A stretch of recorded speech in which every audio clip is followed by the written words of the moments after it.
lost in your emerald eyes. When you hold me time flies. Will I ever know if I don't try? Look at me and smile, acting all unsurprised.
Spinning like I lost control.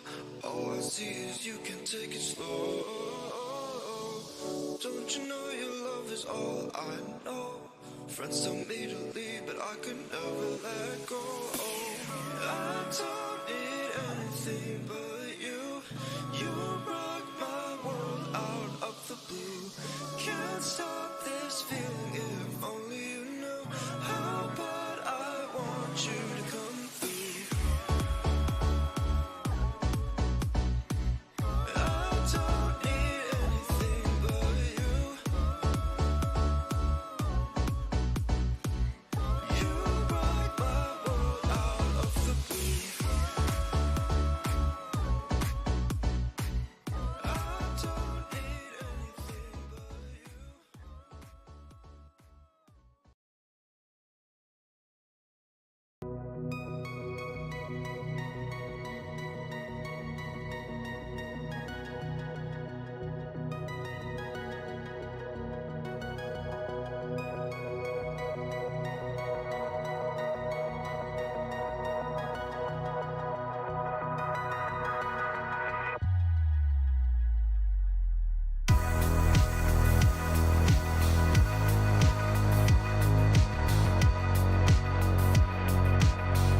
All right, ladies and gentlemen, welcome back. Another week felt like a month, but we're back. I am your Ice Dragon, rayronvr, and welcome everyone to another Icey Railway podcast. Hopefully everyone is doing well. We got Relfen K, we got Beach, we've got Chuck. Welcome everyone. Hopefully you guys are doing well. We had a lot of news this week, and I keep rounding up some more because there's some news that I forgot to do the last two streams.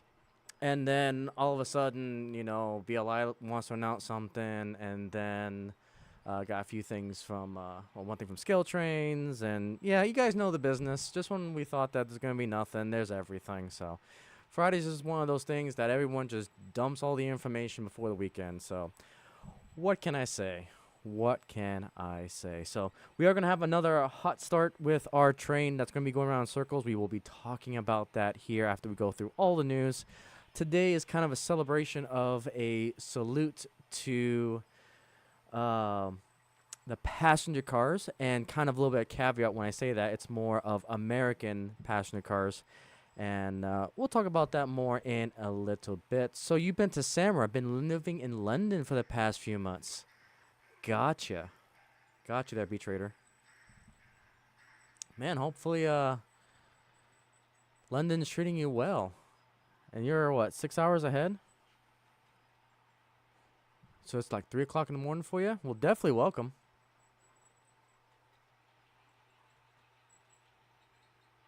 All right. So shall we get to the news? There's a few things to talk about. I made a whole bunch of video on it, but I'm gonna try to recap it, and then we'll go into our train of the stream. So again, welcome everyone. Those of you who are lurking, those of you who will watch the replay, appreciate everyone. Wow, 1 a.m. Jeez. Well, you'll get plenty of content from Samra, from Amy, from TTM, soon to be Elmendorf as well. You've also got Railfan K, who does a lot of content. We got BSF Engineer, and we got San and Railfan as well, of the local in-resident San Antonio YouTubers. So definitely got a lot of content when it comes to the city, which is awesome because, again, I'm only one person. I can't cover it all. So you'll have a buffet of just videos that you can enjoy. And that's what makes this hobby so much fun. Love every bit of it. Okay, so let me just double check on my train because it has been giving me issues lately. It's been running for about 2.5 hours, making sure we get all the quirks out of it. It's definitely an interesting train to say the least. A hodgepodge of couplers, wheels, axles, eras. Yeah, it's going to be fun. Okay, so with that, let's just jump right into it. Let's take a couple of field trips. The first one that I keep forgetting to go over, I keep telling myself, Rayron, talk about the CSX, talk about the CSX. There's a new CSX that came out. That was about 2 weeks ago? 1 week ago? 11 days ago?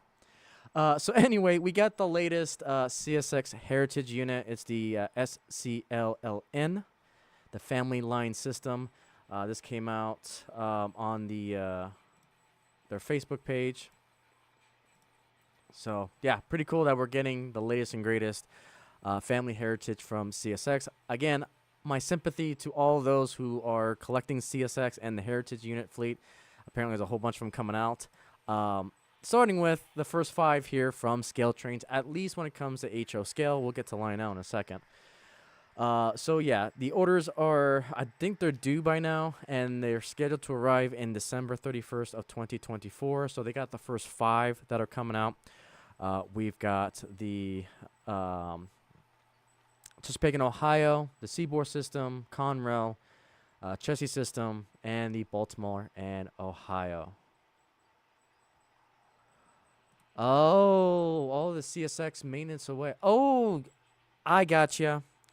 That's right. I forgot. You got a fellowship. I know who you are now. Yep, it finally clicked. It's like, oh, okay.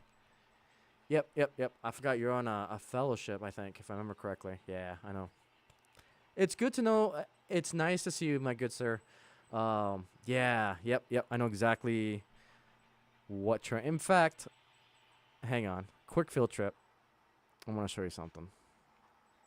Your CSX is actually the most popular short. If it's this one. Hang on.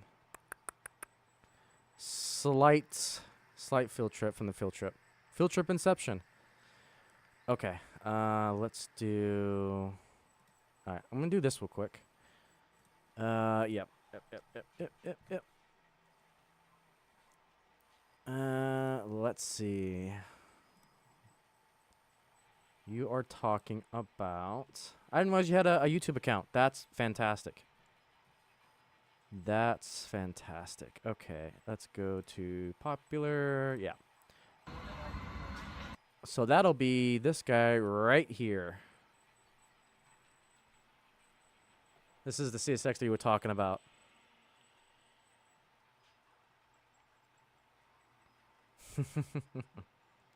There she is. So I will leave the link in here so you can see that if you haven't seen it already. All right. Kind of blast from the past there. Okay, so let's head back to the CSX here. So yeah, we got the 5 variety coming out from scale trains. They're the first ones that I know of that are coming out in HO scale. And there's a whole bunch more coming. So, yep. YouTube, yeah, YouTube is weird like that. I don't know. I'm just glad that many people can enjoy it and we can share it and we can build memories off of it. That's why I love doing it too, because this whole channel is going to be like one big video archive. So I'm enjoying the journey. But yeah, hopefully you're doing well. Hopefully you're doing well. All right, so Broadway Limited, kind of been talking about this. They've been coming out with they announced their single coaches here. Some baggage cars. I was originally focusing on potentially getting some 3 baggage cars in the Christmas 3-axle configuration for the heavyweights. They were coming out with a whole bunch of road schemes from Santa Fe to the B&O, C&O, and so forth. But they kind of threw yet another curveball. And they came out with the 5-car passenger sets. Like, I'm super excited for this. The road numbers that they're going to be coming out with, we got the C&O, we've got Canadian National, Northern Pacific, and the one that I've already pre-ordered, we're going to have a 5-coach set of the Christmas holiday scheme, which I am excited for. It's going to be a great little excursion train. You know, this is something I've been talking with, I was criticizing with Atherin. They were going to come out with just 2 of their passenger cars. Like, just come out with a 3-pack set. And then literally days later, BLI announces their 5-car passenger sets. So I'm excited for this. Not necessarily a fan of heavyweight 6-axle, but when they announced the Christmas holiday scheme, I picked it up immediately. So we got those coming out that I am definitely excited for. So you want to talk about the most random announcement that has happened so far this year? Lionel. Oh my goodness. Lionel out of nowhere threw some massive, massive curveballs. No worry, BCA Parts. You're always on time. There's no such thing as being on time here. You're not late. Absolutely no such thing. No such thing. But welcome. Glad you can make it. Hopefully your laptop issues have fully resolved. Okay, so Lionel, oh my goodness. So where do I even begin? So I'm going to quickly just scan through O scale. Those of you who are in O scale, man, it's pretty cool this amount of stuff they're coming out with. Hiawatha, the Erie Triplex. We've got the big ones here that I want to go to. The Hiawatha Fantasy Schemes, Chicago Northwestern, Seaboard, Union Pacific. Man, I wish I can get this in HO scale. Like, you guys in O scale are feasting. Now, the price is definitely, I didn't even see the price on this thing, but yeah, this is gorgeous. Very, very gorgeous. And then the one that I'm super jealous about, which I kind of have to fast forward a little bit. Oh, and here's a O scale CSX Heritage units. So they're coming out with the exact 5 that I believe Scale Trains is doing as well, which I find that interesting. So I don't know if that was coincidence or not, or just because that's the first 5 that officially came out and they're testing the market. But I still find that very strange that they're coming out with those 5 as well. So I don't know. A little suspicious. But we'll just roll with it. Okay, and then I'm just going to keep scheming through here. Because there is one set that I'm super jealous of. Oh, actually, there's a few things. We'll talk about it in the HO catalog. But we'll skip all the way through here.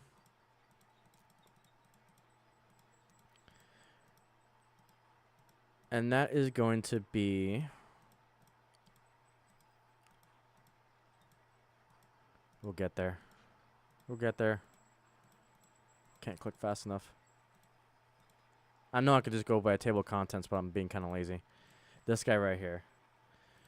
A freaking California. A Christmas train themed Hiawatha train set.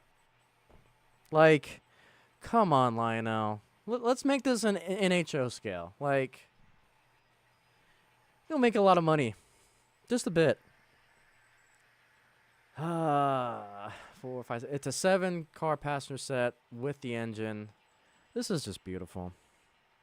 Like, absolutely insane. Lionel did good. And then when we go to the HO scale, they're coming out like this whole catalog was a complete surprise to me. Because normally a little bit of lackluster things, but here we are. We've got the Polar Express that I'm looking forward to. We got a whole bunch of Christmas-themed cars, including cars that can carry the trees in. We got Halloween, more Christmas things, even more Christmas things. Some prototypical cars. We got these fantasy scheme box cars. The ones that I'm really excited for, freaking Bob Ross and the Happy Little Trees. Like, I can have a whole train of this. I'm excited for this. So Happy Little Trees, we got the Bob Ross, we got Mr. Rogers. This is my freaking childhood, and yeah, we're gonna grab all 4, and I'm probably gonna grab a whole bunch more of these to make a full train out of it. Probably even for Christmas as well. So yeah, Lionel, out of nowhere, like, freaking amazing. And then some other, just overall interesting boxcar selections. Like, they're going freaking ham into the HO market. Just didn't see this coming. Didn't see this coming. Split Rock, how are you, good sir? Welcome, welcome. Right now, just going through over the news. It is like crazy amount of announcements that happened this week. Going through some of the Lionel offerings in HO scale, which really surprised me. So here's the basic car with the trees on it as well that I really want to go after. Buildings. An HO scale from Lionel, which again, amazing. And then their own track as well, which is pretty cool. But yeah, out of nowhere, they announced all these awesome offerings. So good on them. Again, these 4 have me excited. Freaking Mr. Rogers, Bob Ross, let's go. OG. And I think we froze it here. And then the Polar Express cars. Because I've been wanting these for a while, but they were been hard to get. But, you know, now we got the Polar Express for Christmas. So Christmas, we're eating well. We are eating well for Christmas holiday-themed trains this year. Assuming we can get these out in time. Pretty awesome. So as far as Athearn, not a lot of big announcements from Athearn. They're doing a lot of freight cars. So they talked about some of these gondolas. They got some Taken cars coming out. You guys can go to their channel and check those out. It's nothing that really interests me. So nothing too big from Athearn at this time. All right, BLI. So BLI just came out with this literally like 30 minutes ago. They came out with a newsletter saying that the Conductors Club is close to announcing their HO and N scale exclusive.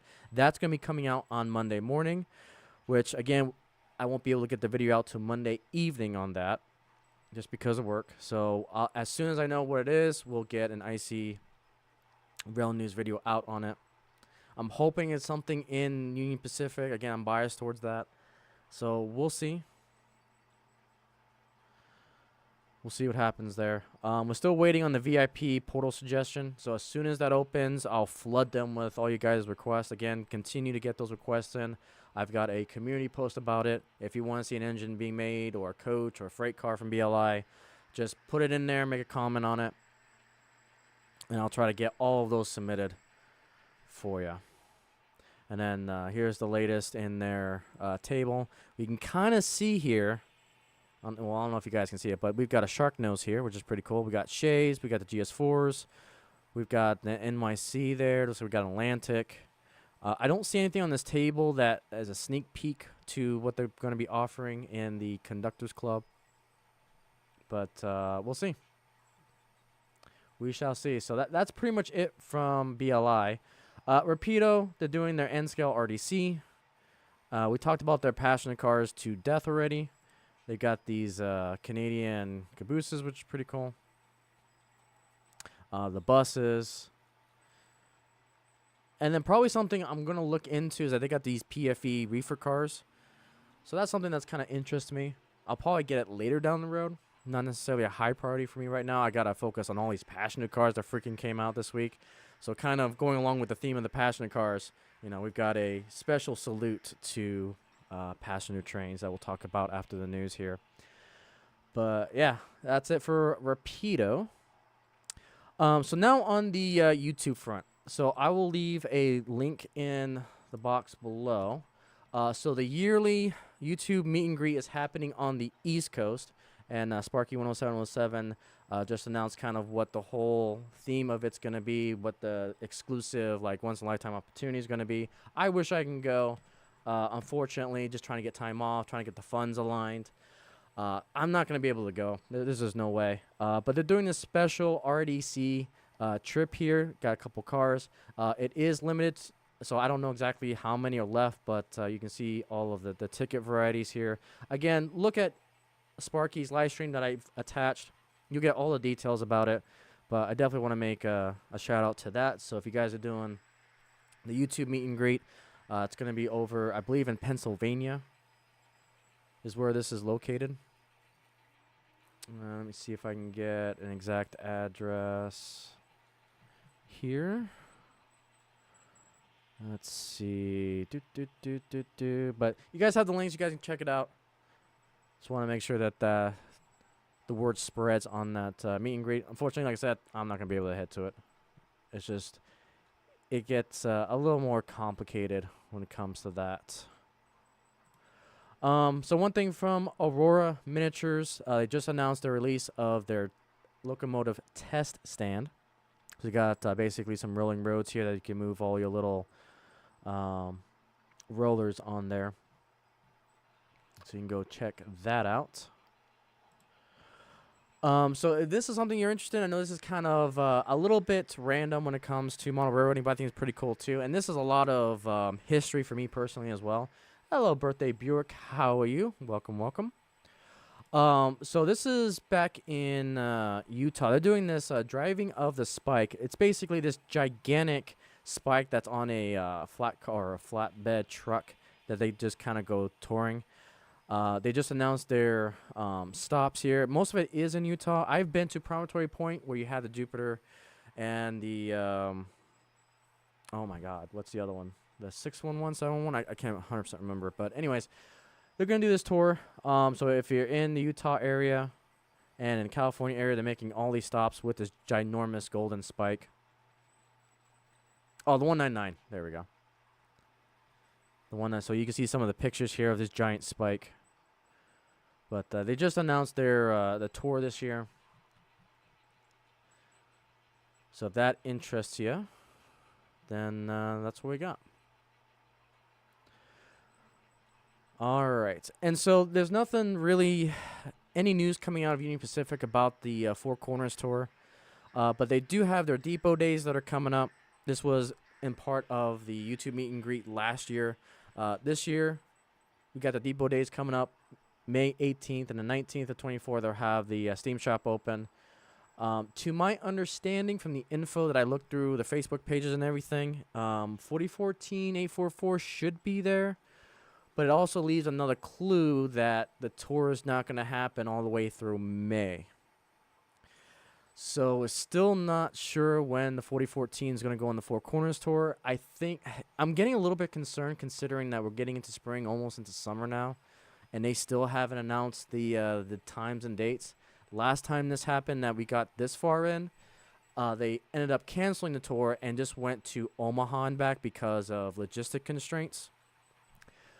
I'm trying to hold my breath, which is another reason why I'm not doing any kind of outside train shows right now, because I want to take some time off to chase the 4014 when it's in Texas, because they're going to make 2 stops, one in Houston, one in Dallas. So we kind of want to rail fan either when it goes from Houston to Dallas or from Dallas to Houston. So that's kind of, it's a huge waiting game right now where the 4014 is going to come to Texas. But we'll see. We shall see. So... all right, I think that is finally all of the news. So let's go ahead and talk about what we're doing today. And you guys can kind of see a preview down below. So I figure with all of these announcements, when it comes to the passionate coaches, I pretty much said, you know what? Let's do a salute to all of the, well, I don't want to say all because I don't have all of them represented here. But let's just salute American passenger trains. So I kind of made a very fancy, imaginary rainbow train, essentially. For those of you who don't know, Rainbow Train is basically the first era of the Amtrak when they first took over the passenger service in the U.S. And they basically took any cars that they could at the time and made it into this huge consist. And it was pretty much a rainbow because he had all the colors. So kind of celebrating that today. Now, if you notice, there are some new coaches that are new to the Icey Railway and making their debut on this podcast. Additionally, there are some channel debuts of some coaches as well. So as the train comes around here, we'll kind of celebrate the consist here. We got our 4 E8 diesels from Rapido, one with Loc Sound, the other 3 with Digitrax, kind of saluting the coast-to-coast of the passenger trains from NYC to UP. We've got the Milwaukee Road. We've got the Bombardier UTA. We got salute to fancy passionate cars with that Dale Earnhardt. We've got the Rio Grande. We've got the UP. We've got an Amtrak coach and an Amfleet car. We got, again, Chicago Northwestern. We got the Colorado Eagle. We got the Sunset Limited. We got the Southern Crescent making its debut. We got the NYC. We've got the Daylight coach making its debut. We've got a channel debut of the Kansas City Southern. We got the Rock Island. We've got the Texas Eagle, the Orient Express, the American Orient Express, the NYC, and, of course, the Freedom Train. So that is our consist today. And we've also got a few things to also celebrate. Again, passenger cars, a little bit of history when it comes to it. We've got our modern day pullers of, kind of these excursion trains from the 844 to obviously the big boy 4014. And then we got the good old days of steam when it comes to our streamliners. We got the Daylight, and all the way to the right is a salute to the F units that pulled all great, legendary passenger trains. The one I got up here is the California Zephyr Western Pacific F units, and behind it I do have 2 coaches from the California Zephyr making their debut on the layout. But they cannot run on this layout because my 22-inch turn here cannot handle, well, the coaches can't handle that turn. It's just too tight and they derail. So right now they're just on static display. So that is our consist that we're going around the layout today. I'll get you a better camera view of the coaches.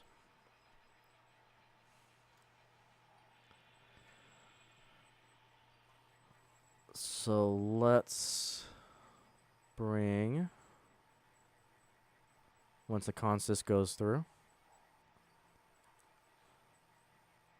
All right, so right there, as you can see, we got the legendary California Zephyr parked to the right-hand side there. And let me see if I can get you guys, no, oh, I can do this camera view, I think. So you can see kind of in the top right there, the end car of the California Zephyr parked.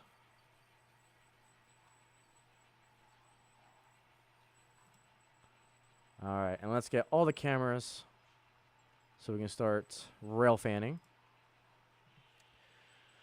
All right, okay, that'll be really cool if you can run that at the Texas Transportation Museum or SAMRA. I'm thinking about it. As a matter of fact, it'll give me an excuse to get some even more legendary coaches to include the Full Dome Hiawatha, and some other coaches.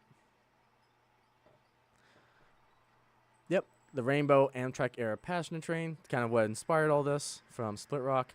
Yep, and then it goes without saying, I don't have all of the legendary coaches that that America is known for. Yep, so obviously we got the Santa Fe Super Chief as well. So that's another one that, in spirit, technically, we can get technical with this BCA Parks. Technically, we do have a Santa Fe on the train. It may not be painted in Santa Fe's game, but don't forget, where did the Superliner coaches come from? So in spirit, we have a Santa Fe with the Amtrak Superliner coach. So in spirit, we have it. But yes, we definitely need to look into that. I appreciate that, Chuck. I appreciate that. So again, it's just a small salute to the past, the present, and we don't have anything future-wise. Like, you know, probably the next step is to... Oh my god, I need to get an Amtrak Acela now. Yikes. Okay. Oh, crap. Okay, so we probably need to get something for the future. I'll eat my own words there. Probably need to sell a bullet train. Oh, well. But anyways, past and present. Touche, touche. But yeah, there's a whole bunch of other famous passenger railroads that obviously are missing here. We got the legendary Pennsylvania Railroad. Obviously, the Santa Fe Super Chief. You know, and I'm not, all of these coaches are pretty much 30s and 40s on. Obviously, we don't have anything like from the 1800s and pre-1900s.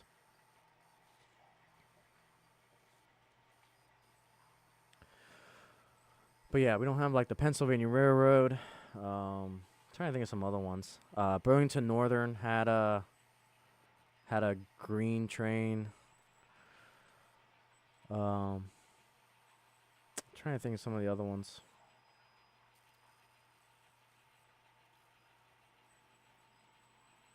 Penn C, if you want to count Penn C.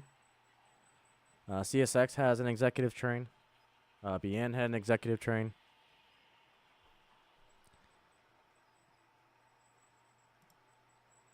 Let me get you guys the 180 as we get the passenger review.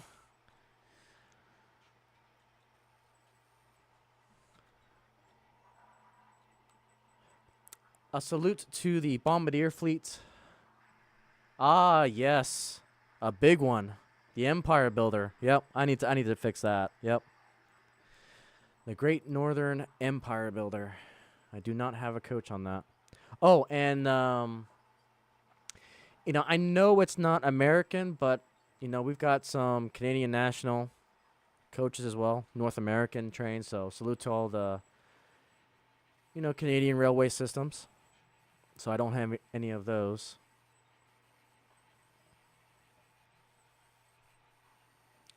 But in spirit with the Empire Builder, you know, Milwaukee Road. I mean, I know they were bought off by BNSF to a degree. So there are definitely a few missing. But again, I tend to collect Union Pacific family tree. So that's why I'm really biased to in what I have in my collection. This is really heavily influenced by the Union Pacific heritage. But we got some outliers. Like I said, we got the New York Central, got the Hiawatha, and a few others. And now in present day, man, when it comes to the Bombardiers alone, there's a whole bunch.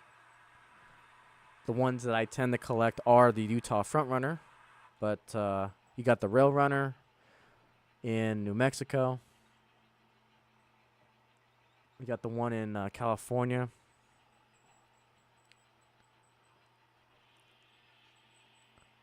I think there's one in Florida. I mean, obviously the Bright Line is something big that's coming online.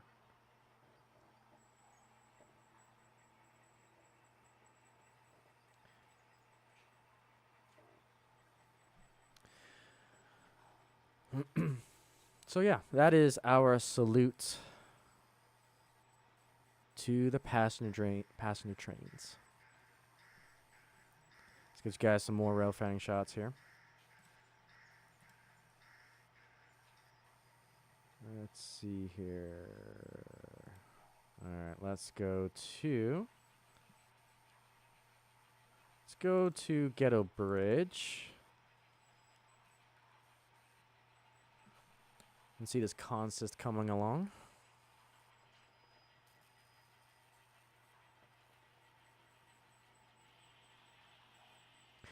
Yeah, and I wish I can run this on Sammer. There's no way.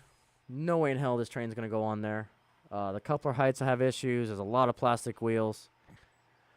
More than likely, this train can go onto Amory because it's all flat level. They allow plastic wheels. So probably there's a good chance I can get this train over there, but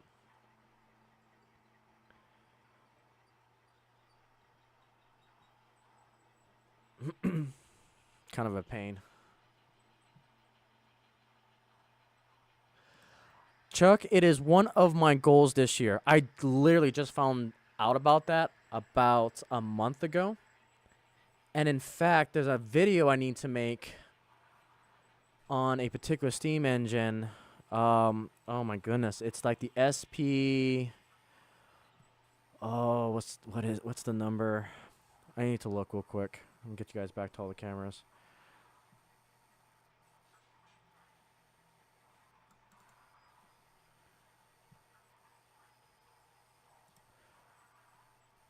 Yeah. Oh, it's gonna be a nightmare to say the least. And that's why I'm thankful there's Amory at the Texas Train Museum here in San Antonio because they allow plastic wheels because they clean their track pretty much every day, and then a little bit more laxed on the rules. So at least we have that. Yeah, to potentially. I've got some future ideas for this train. Like I said, it's kind of a train I put together at the last minute, considering how much news was going on with passionate coaches. It kind of occurred to me literally like 3 hours ago. It's like, hey, stupid, make a rainbow train and do a salute to passenger trains. But yeah, yeah, I'm planning to go out to do that, Chuck. It's probably gonna be in the summertime, because in the summertime we're gonna go see that awesome steam engine, and then we're gonna go see 4141 at Texas A&M. So we got a lot of cool things coming up in the summer. But right now, everything's kind of dictated by when the Four Corners tour is going to be, but no clue when that's going to be.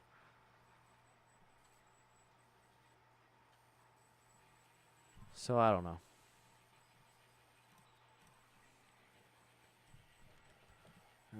Let's see.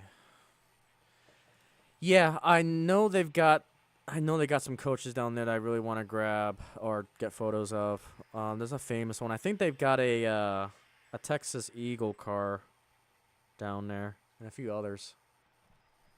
What was it, a Frisco car? I get those two mixed up all the time. But it's definitely on the to-do list. Alright, let me check some. San Antonio.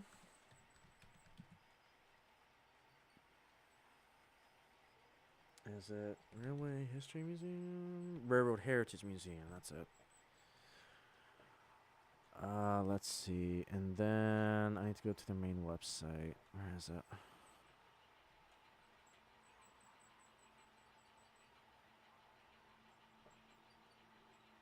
Is it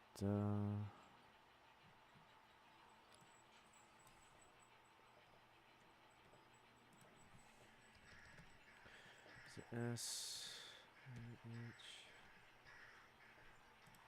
see. SARHM.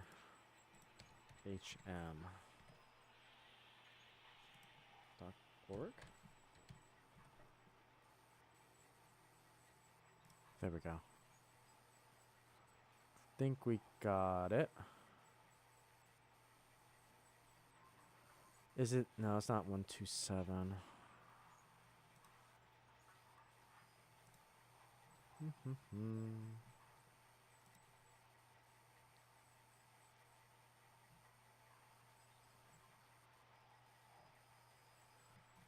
Anyways, I'll find it later. There's a particular SP unit that they made a video on it, saying that they need some like donations and how far they were going along to restoring this particular steam engine. I can't remember.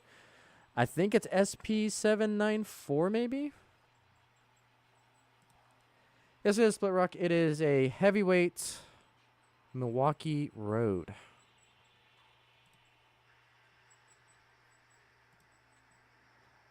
I believe it's a blue box Atheron.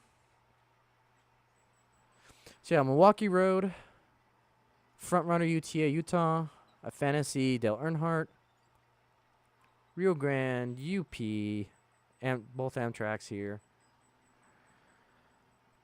Chicago Northwestern, the MP Eagle, Colorado Eagle, Sunset Limited, Southern Crescent, NYC, Daylight, Kansas City Southern, Rock Island,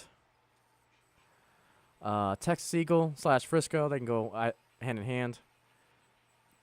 American Orient Express, the NYC, and the Freedom Train.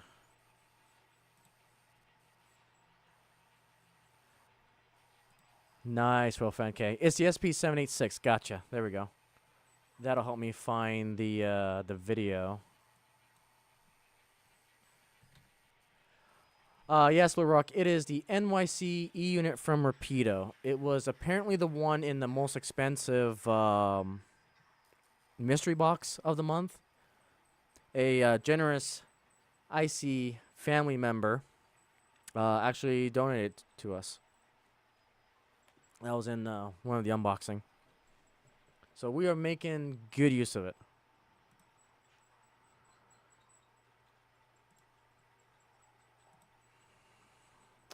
Get you guys all the cameras here.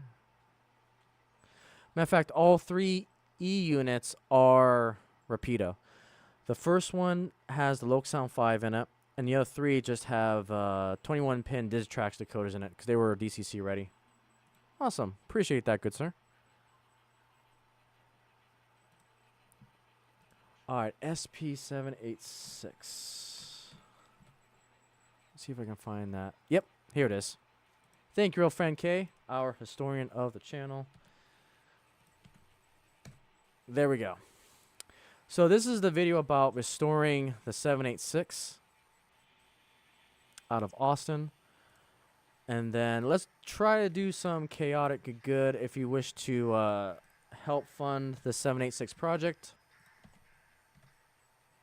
That is their charitable donation website as well. So I eventually want to do a video on this.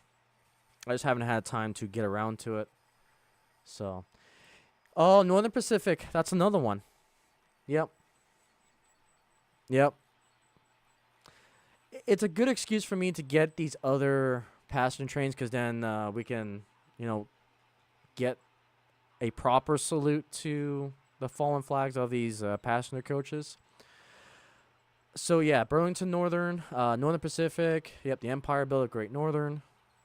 I was also thinking about some Canadian Pacific trains as well, Canadian trains. And as BCA Parts noted, the Santa Fe Super Chief. So in due time, this will probably be something that I'll go after.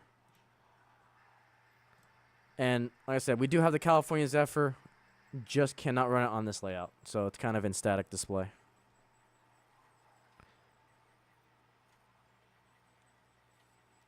But I think in the future we'll definitely go after all of these, and it'll be a big salute to you guys too, because I know all of you guys have your particular railroads that you follow. So I think that'll be just a way to contribute to you guys. But for now, this is like phase 1 of my rainbow train, I guess we can say.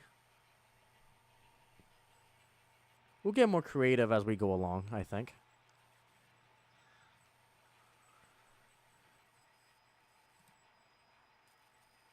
Yeah, and that's what I'm thinking too, Split Rock. I think we'll head in that direction. This was more off the cusp idea.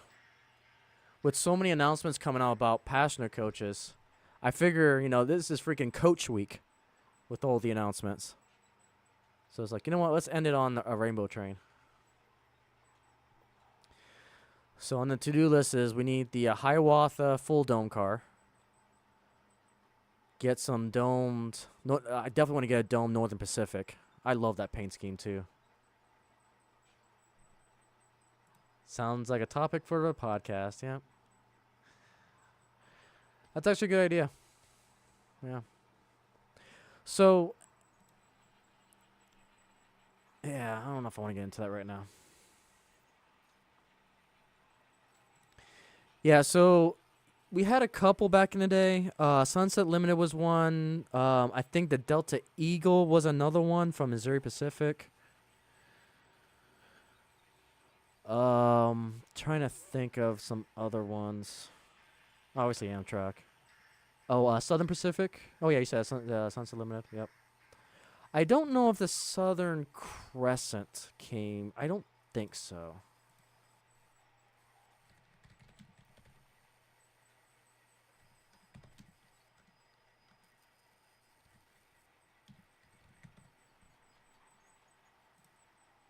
Probably not, considering that Southern Crescent doesn't even come through nowadays. But I could be wrong. Let's see. Ba-ba-ba. Alabama, Atlanta. It's like just the East Coast side. Take a look at these timetables. I can't get a bigger picture of it. Yeah, I wasn't sure if the Colorado Eagle did. I guess so.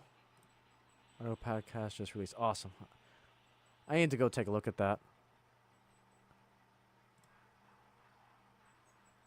Nice. Yeah, I need to go download it once I'm done here. Yeah, the Crescent didn't come this way, looks like.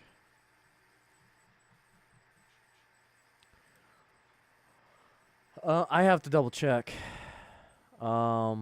So I definitely know Missouri Pacific, Southern Pacific, Union Pacific.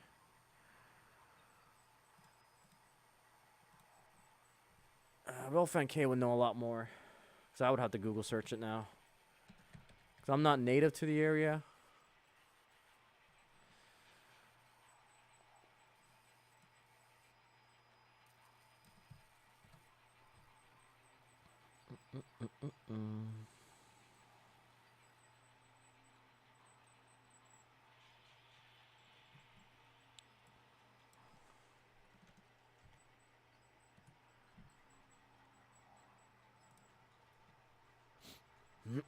Let's see here.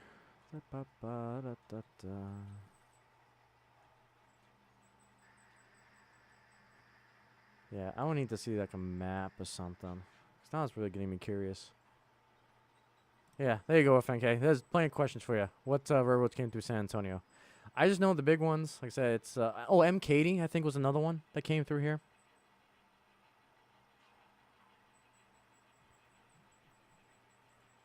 You know what I should do? I wonder if I should look at Union Pacific Heritage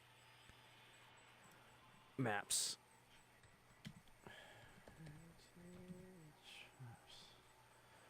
Okay, so you say the Southern Pacific, Missouri Pacific, and the ATSF. Interesting.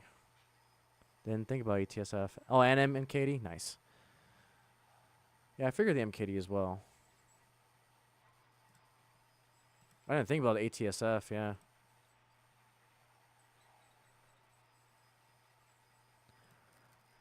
Yeah, I was always thinking about it. If I were to do a prototypical geographical location,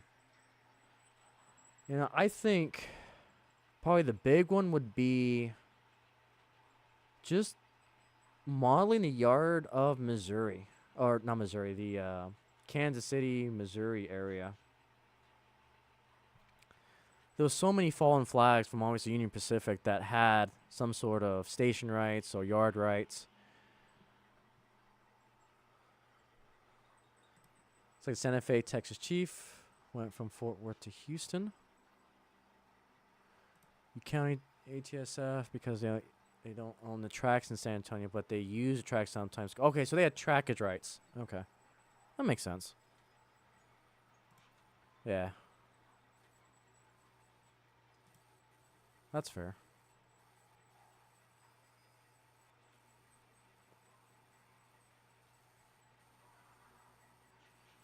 Look at us learning. We are learning. We're learning. Learn something new every day.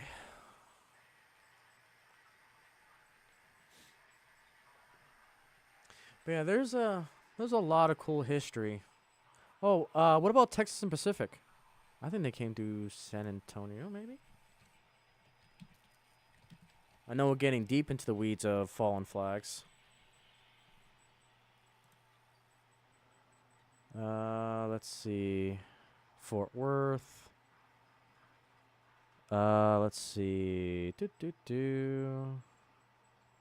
me take a look at their map here. Looks like they had a line. Oh, did they? San Antonio.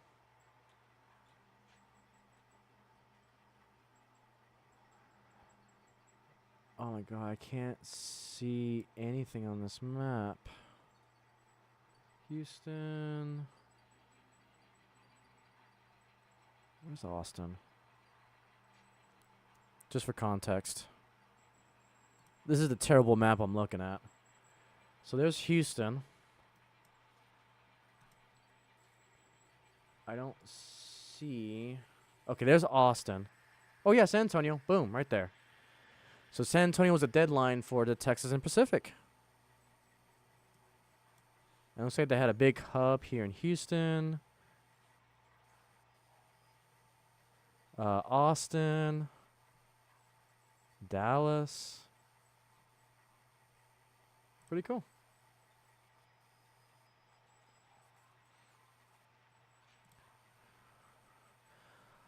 So we can potentially do that, real FNK. There's been... I'm a little hesitant with bringing anyone on. Again, this is no offense to anyone. I'm just a little hesitant on bringing anyone on right now. I think I need to wait a little bit for things to calm down. But I think one day we could. Because that is a good discussion to have, and I don't want to be gatekeeping that. I'm a little... I'm a little bit of anxiety with bringing people on at the moment. So, again, don't take it all wrong. It's 100% me right now. And I'm still trying to figure out OBS Video, or Video Ninja, that's called now. I need time to continue to troubleshoot it because there's a few issues I'm having with it. But I think I've got it squared away. It's mostly issues on my end. According to the information, Texas Pacific did go through San Antonio. Yep, I kind of saw that here. You would tune in for that. Okay. Yeah. No, it sounds like you guys want it, so give me some time, and I'll work out the kinks. And once I get over my anxiety. But cool, yeah. Texas and Pacific. This is one railway that I kind of want to get a few more things, because again, it falls under a couple of family trees for me. It falls under the Union Pacific, and it also falls under, I believe, Missouri Pacific as well.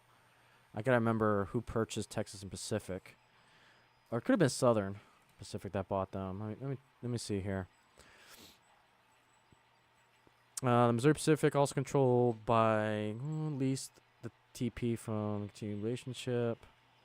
Oh, yeah, so Missouri Pacific gained majority ownership of Texas Pacific stock in 1928. And it officially merged in 1976. So yeah, so the Texas and Pacific is actually huge for two different reasons. It's huge because it's a fallen flag not only for Union Pacific, but it's also a fallen flag bought under Missouri Pacific as well.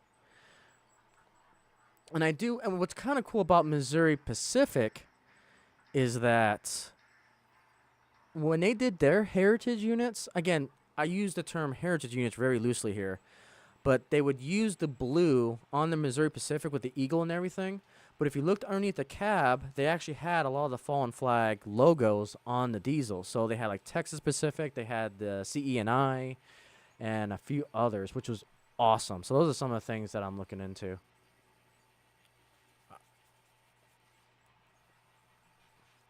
And I'm thinking about doing that when I go into the Grand Project. So kind of another hint. So when, in my fake world of when Missouri Pacific bought MKD, I'm thinking about putting the logo of MKD underneath the driver's engineer's cab of my diesels. So I think that'd be kind of cool to have my heritage diesels still have that logo moving forward, with things like, let's say like a -9 with a ACE. So some clues there on what's to come on the Grand Project. That's one of the many reasons why I love Missouri Pacific. They just did a lot of things that I really like. Yep, so the Texas Pacific had the 210-4s. If you looked at my latest train show video from Samra, the Samra train show that happened about a month ago now, there was a Texas Pacific 210-4 in the Freedom Train. It was brass hybrid from Broadway Limited, Paragon 4 for $800, and I just could not do it. It's the one that I want, but there's no way in hell I can afford to drop that much on an engine right now. Made me sad. The San Antonio and Kansas Pass Railroad ran as far as Kerrville in the day from Chuck. Awesome. Yeah, so I didn't realize how many guys were definitely into the history stuff. So we'll look into doing I think that'll be more on Boxcar Buccaneers. I think that'll be a good, or we'll probably do it here. I'll debate it. We'll see what we'll do on that. Love it. I love you history nerds. You guys are awesome.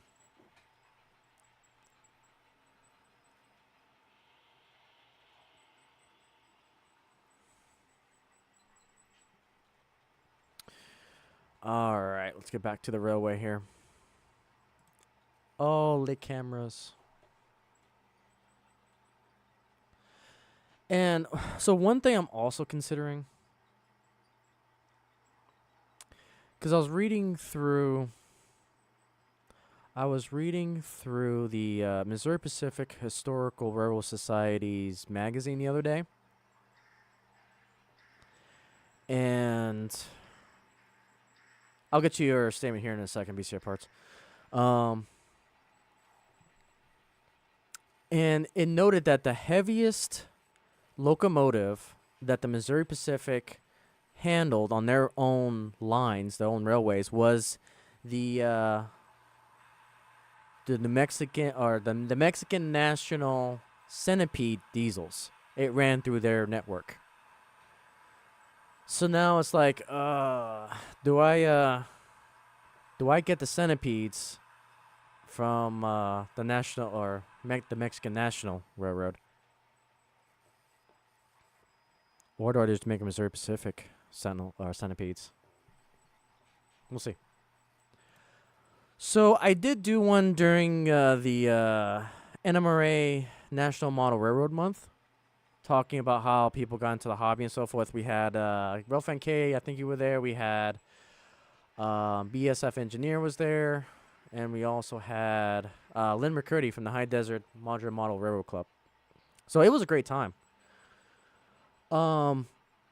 What my anxiety comes from right now is go back to my Statement 1 video that I made about 2 weeks ago, and you'll understand my issue right now. I'm not saying anything.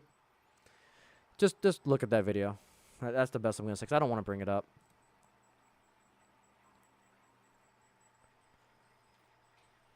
So I'm debating doing call-ins again. It's just I need some more time away from that.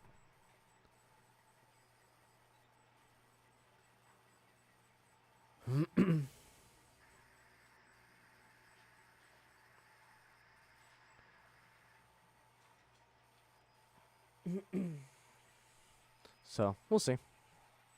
Yeah, actually, I'm not opposed to the idea. It's just, is what it is.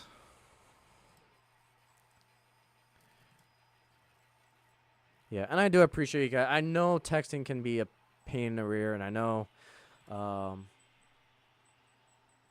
it's kind of tedious. And when I started live streaming, I just got into the habit of just, me presenting and just talking with you guys via text. So it's been ingrained into my brain too. Like the whole concept of bringing people up for a live stream, that was alien back in the day, back when Twitch was just starting up. When YouTube first started finally live streaming as well, that was really unheard of, and now it's like normal. But with that, it's just like any other call-ins. You're gonna have those bad apples that causes problems. So it's just one of those things as a streamer you're gonna have to just think about. It's just one of those things. But anywho, I appreciate all you guys' support. We've been, I think it's been like a week. We gained like 150 subscribers. So you guys are freaking amazing. Whole bunch of new family members this week. The Icey family is definitely growing. You guys are sharing your thoughts, your expertise. So I greatly appreciate it.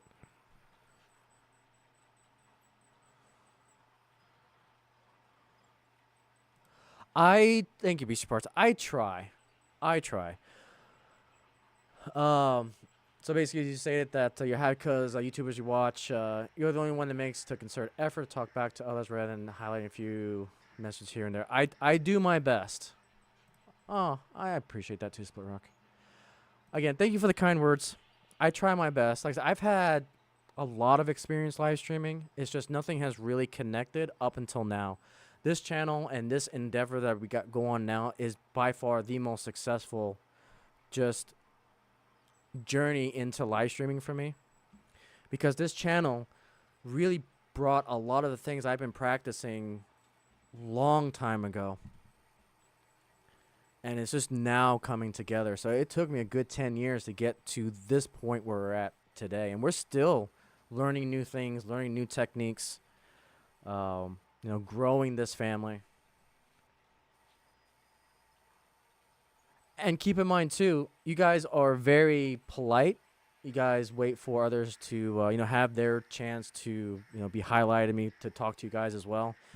You gotta keep in mind too, as we grow the Icey family, the chat's gonna be going absolutely crazy. And we haven't gotten to that point, which is 100% fine because I love talking to you guys. But there may be a point in time where I'm not gonna be able to read all the comments because we're just human. But that's why I kind of have this type of perspective that, we can watch trains going around and then I can also interact with you guys. So in reality, I have a lot of other people to thank as well, because I tend to permanently borrow good ideas from others.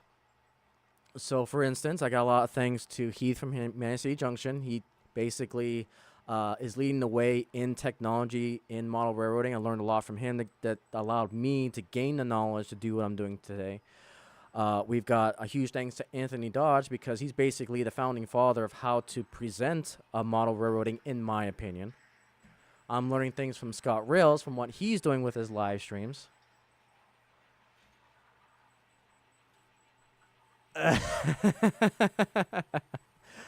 Maybe I should find... Should I find that thing? Where did I put it, first of all? I've got a dragon mask. I just can't remember where I put it after I got scanned for mini prints. I appreciate that. No, the dragon portion is just a mascot. Just something to make the channel unique. Just to make it unique. But again, I have so many other people to thank, because they gave me the idea and the inspiration to do what we have today. And then the work ethic just came from many Twitch streamers back in the day that just had a great work ethic between work, life, and streaming. And I just learned a lot from those streamers. I came back, so I originally started live streaming, like I said, on Twitch, just when it became Justin.tv to Twitch. And I actually learned a lot from the Minecraft community. There was a lot of Minecraft streamers that would talk about how to balance everything. And so that got me my work ethic that I have right now into balancing everything. And then really, after Minecraft, started watching a lot of pop culture YouTubers, and then they were the ones that kind of inspired me to just if you're passionate about something, just get it out there as soon as you have that idea or thought. So that's why you're seeing so many videos come out, because everyone calls it a grind. I am just a workaholic. That's what I call it. Because when I'm passionate about something, I just do it and move on to the next thing. And so, and especially when it comes to my news videos were heavily inspired from pop culture channels because they would report on all sorts of, things going on in Hollywood, going in the media, and his day-to-day life. And so that style of videos, I brought that into the model railroading community. And so far, you guys have enjoyed them. So again, there's a lot of little things that basically got mashed together into the channel that you see today. And again, the whole 360 videos that came from Heath. The camera train videos that you see that came from a community member from Heath's channel, who recommended the Rail Cam 5. I looked into it, and that's been the best camera I've ever invested in, because that's done so much for me. So is there something truly unique about the channel? The shorts is probably the big one. Rail fanning is a big one for this channel that I really focused hardcore on and still focus on today. I just love the concept of, okay, here's a nice little short video for you of a train going from left to right pretending to rail fan. So that's a big thing that I continue to try to figure out how to improve on.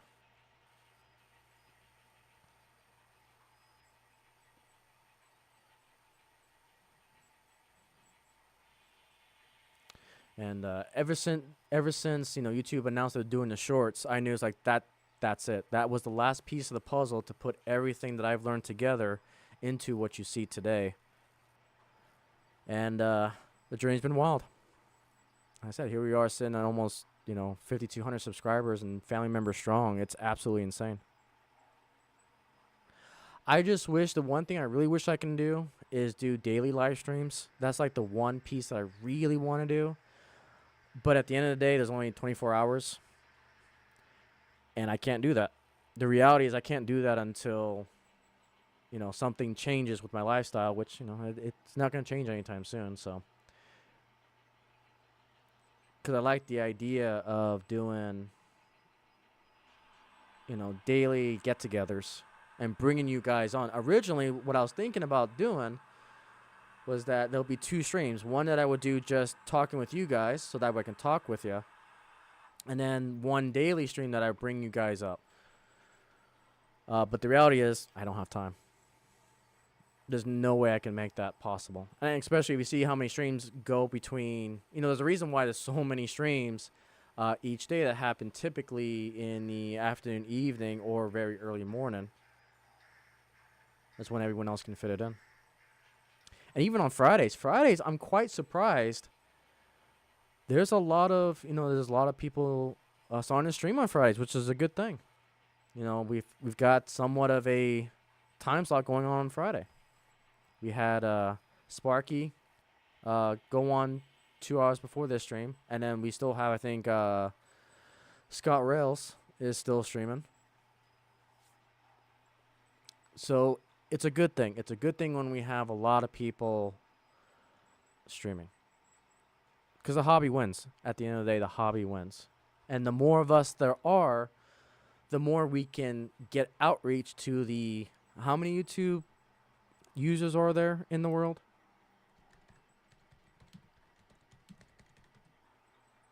$2.49 billion with a B. The more that people stream, the more we can have people filling up the full 24 hours, 7 days a week on YouTube, the better we can grow this hobby together. And at the end of the day, that should be the end goal for us, is to make sure that we can keep this hobby alive and growing and try to get as much outreach as we can.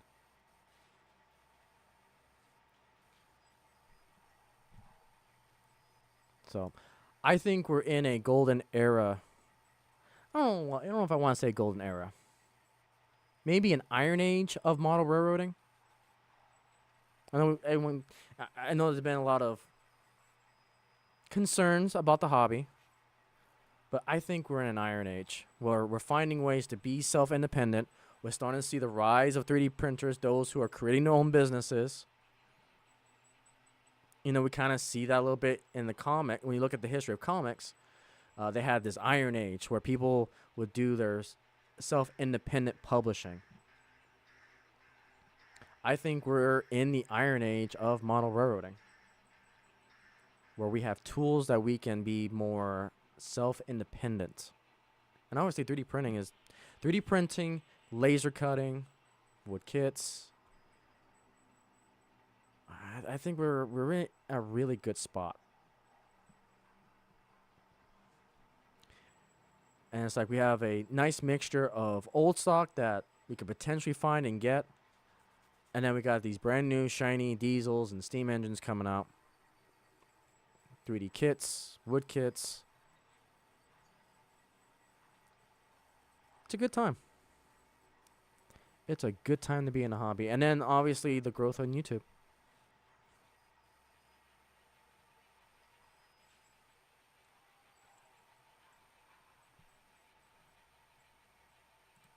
Yeah, I'm excited. I'm excited where we can go. Okay, so a few other things that I got in the mail. I've got all of my Hunter line stains that I ordered. So I can potentially start on the late night hobbies flat building that I got. So I'll probably start that video soon. I got my next Bunami decoder from Iron Planet Hobbies with a discount code Heath. I got that Bluetooth, oh my goodness. Bluetooth decoder steam engine in. I got the Keep Alive in, so we're going to convert a coal tender Athearn car that I got. So that way and then we'll obviously convert to Missouri Pacific lines. So that way Missouri Pacific can have their own Challenger, their own big boy, even a Northerner if I want to. It'll be interchangeable, which is awesome. Exactly. The hobby is changing. It's not necessarily dying, it's changing. It's evolving. And that's the beauty about this hobby, is that it's evolving with time, it's evolving with the technology. And that's the beauty of it. The world's greatest sandbox hobby. Here we are. What Home Shops is doing is fantastic. That business model is fantastic. I love what they're doing. And really, Home Shops and the episode that they did with the Second Section podcast on their 5 freelance railroads, that was a huge spark for me into the Grand Project. Because it made me realize, you know what? There is a railway that's dominating my joys about the hobby, about what it means to just dive into it. And that was Missouri Pacific. I was already collecting a whole bunch of it. I love the paint scheme. And then now I've got all this lore kind of typed up and ready to go. I'm hoping to get the next episode out when I get a little more free time. I'm excited, though. Oh, okay. Let's find it.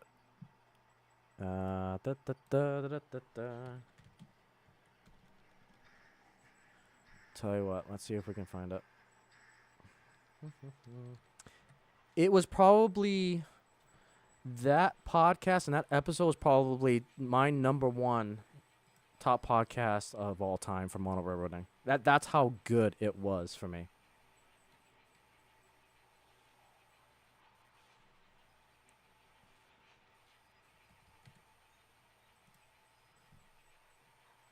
There's just something about Second Section podcast that I thoroughly enjoy. There's good chemistry with the hosts. I love the material that they're presenting. It's inspiring me to think. Oh, and we talk about history. There's something in the works, because I want to get Fairy VR kind of involved too. So, and she loves to research. So we're kind of partnering up for her to do some research and for me to present some sort of history. Kind of the first video that's going to be coming out about that is the BL2 diesel. Is what we're currently working on behind the scenes. It's going to be like fully scripted, fully presentable, and it's going to take a while to get out. But it's something that we're looking into doing.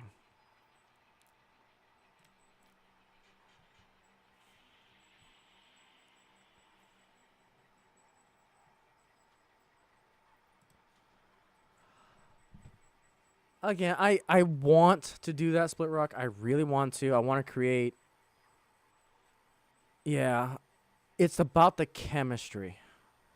And that's what I'm taking my time with. I don't want to be selective, but I also want to have that chemistry. So I'm debating. Because I want to have like that dedicated panel that you'll have every week to talk about things. So I'm toying with ideas. But really what's really holding that up is time, unfortunately. Because right now you're looking at really the only time slot that I can do something like that in. I mean, we can probably have that panel once a month on this time slot. Again, I'm still kind of working with it.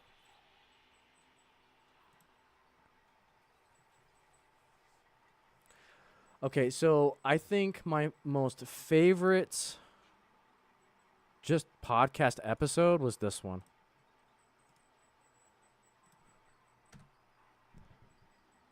And another thing about me too, I'm very quirky when it comes to other people as well.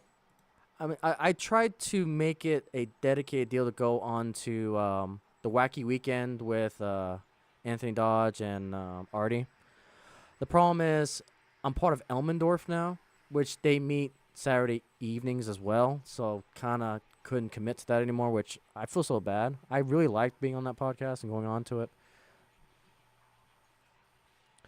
So I want to do it, and I'm definitely open to ideas. You guys have come up with some great things.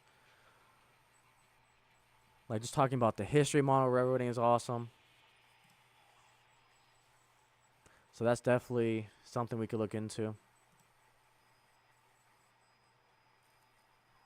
But the link that I just shared is the 9 freelance model railroads share this story. And then for each of those freelance railroads, home shops did an exclusive car with that particular railroad. And there's a meme, I don't want to say a meme, but it's kind of a running joke, that we keep bugging home shops for a split rock car. So it's hilarious, and I want one. So it's like the minute they announce a split rock, either ore car or box car, I'm grabbing a few in a heartbeat. So one day. I know Heath is trying to do something too on his end, but I don't know if he's going to do HO. He'll probably stay with N. I know he talked about on his last live stream that he was talking with either Atlas or what was the other one? I can't remember top of my head. I think he was talking with Home Shops, but yeah, there we go. Absolutely, Split Rock Gondola. Absolutely. Absolutely. But yeah, that episode is the #1 episode so far this year, and maybe of all time for me. I don't know if I want to do that. Oh, I appreciate that, Split Rock. It's an ore car. That because the ore car will make so much sense for me to do operation wise, because then I can say that you're providing a lot of the ore and rock that I need for like my maintenance away or just something for this layout.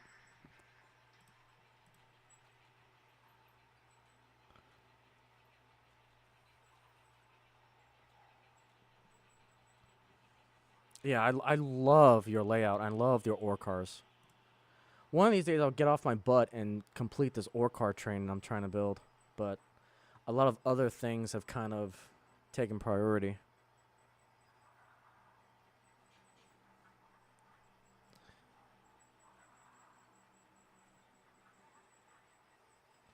But yeah, I do appreciate that, Split Rock. Thank you. One of these days, and that's why I kind of want to get this Greater Mopac Railway up and going, so I can figure out, because I kind of want to head in that direction too of my own particular boxcar. I'm just trying to figure out the paint scheme, or am I going to leave it to just the famous blue paint scheme of the Missouri Pacific, which I'm kind of leaning in that direction. So I'm kind of toying with two ideas in my head.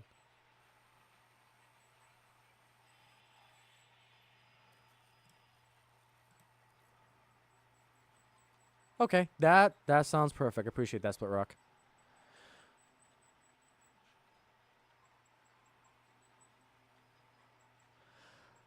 Yeah, I think for the lore of the operations of this layout, I think the gravel car would make the most sense. Because I do have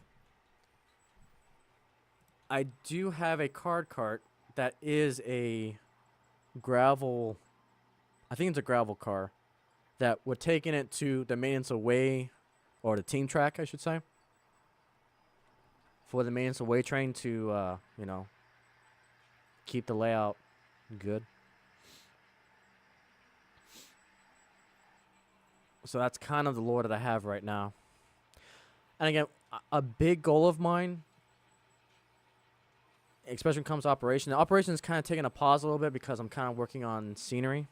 And I'm getting closer and closer and getting motivated to get this layout to the next step, which is I got to work on Harbor Point to get a switch on it so I can go back into a staging area. I'm getting motivated to get there. It's a huge task. But I've been needing that siding, and it's like I don't want to do operations until I get that siding up. It's kind of where I'm at. Some kind of chicken or the egg type of situation. I just got to get off my lazy butt and do it, but I've been so focused on getting a lot of things converted to DCC. I've got the bug for wood kits. So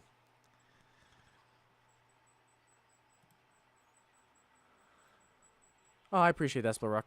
For now, I would be happy by just having one of your cars. So it'll be an honor to have a car in a layout. And vice versa. Once I figure out the scheme for the Greater Mopac Railway, we'll get that going. Yeah, I am. I try to make it work, though. Try to make it work. Yeah. Oh, I'm having fun. This is, like I said, I'm a workaholic, and this type of stuff, I'm having so much flipping fun. I am living out a childhood dream. And the fact that I get to share it, I get to talk with you guys on the hobby. Never had I thought that we would be here today. And I have to thank you guys for that. And, I got to thank God, too, because he does miracles.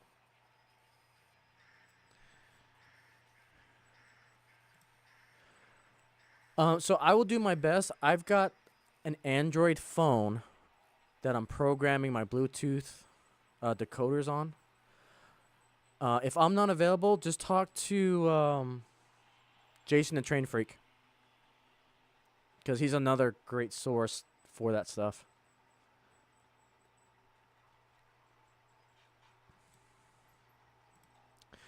So the big limitation on the Android version of the Bluetooth from soundtracks is that they cannot consist yet, and that is starting to become a problem for me.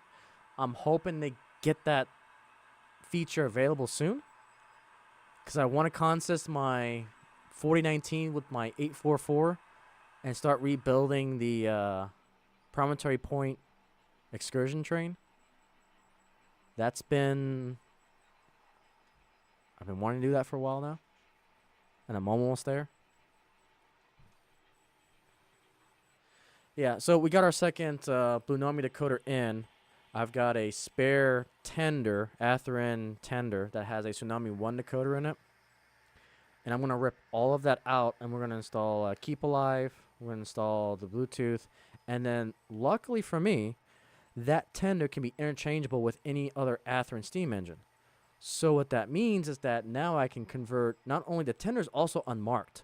So that is going to be my first experiment into decaling, because I just got the microset um, the two liquids.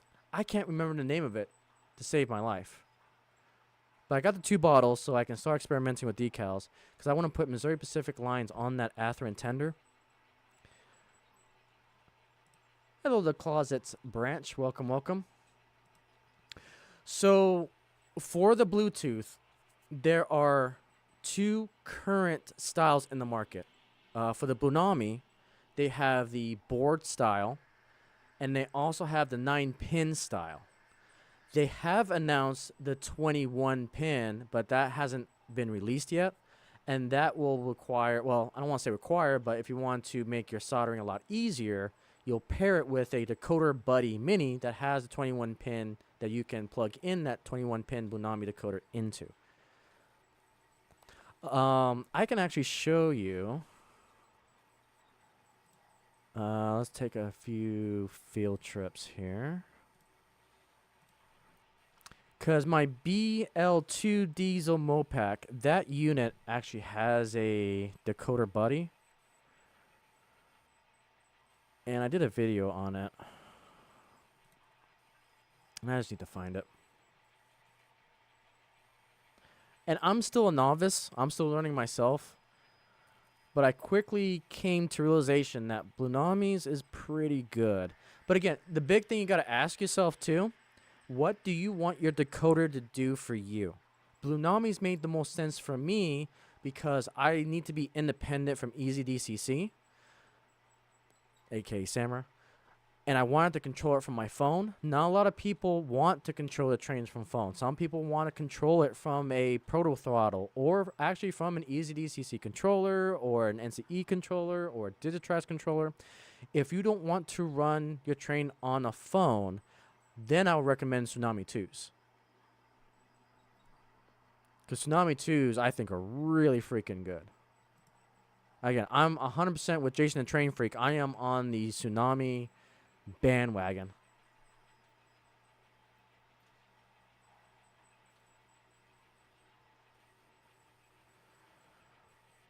And especially on board the Bunami train.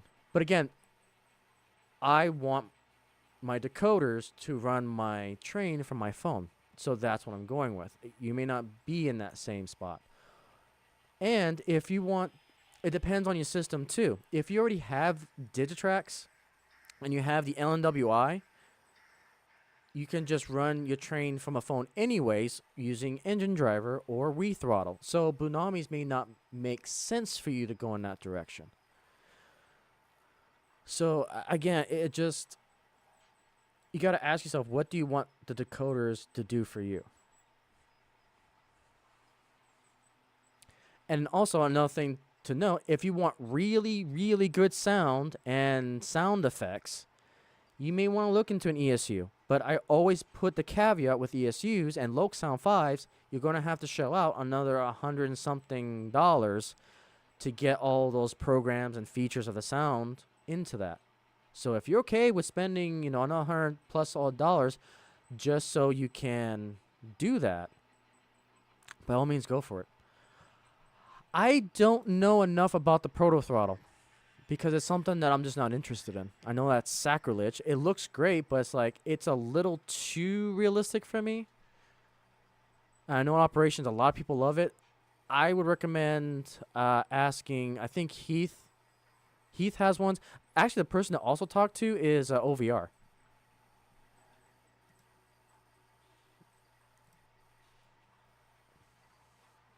Yeah, I don't know enough about the proto throttle to make, to talk to it. I don't know how that wireless technology works on it. I'm not 100% sure.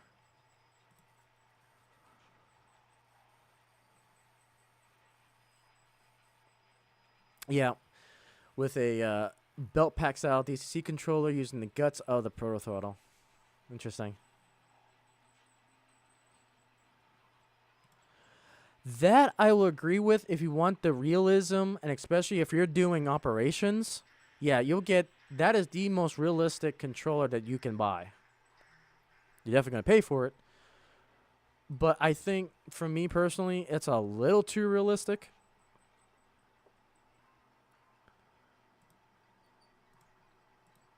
But yeah, that throttle is pretty good. Absolutely. So yeah, I don't know. I just don't know enough about Proto Throttle to talk to it. I'll probably do some research so I can talk to it. Because I know I did a lot of research on it back in the day when Proto Throttle came out. And it's like, oh, this looks interesting. And then it's like, nah, it's not really for me. And then I kind of brain dumped all the knowledge. And then I saw, ooh, shiny Bunami. Let me take a look at what this is. Yeah, that's what I heard too. It requires a lot of tweaking, a lot of CV manipulation. And it's like, no, thank you. No, thank you. I'm still a little bit of a novice with CV, or tweaking, and so forth. But okay, have a good night, Split Rock. Thank you so much for dropping by. I know it's getting late for all of you on the eastern coast there.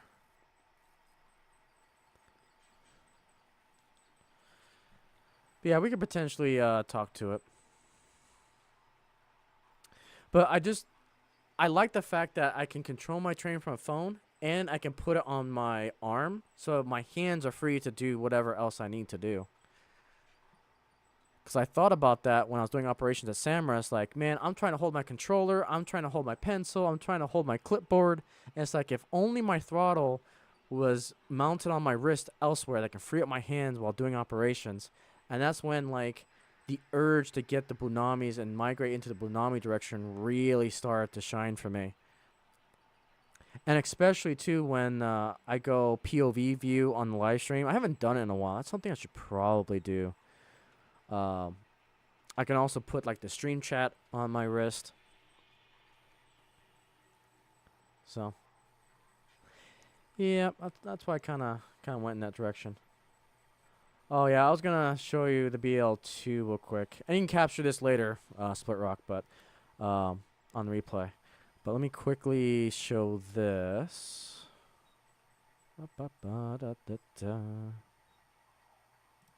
Okay, so here is the guts of the BL2 that I converted.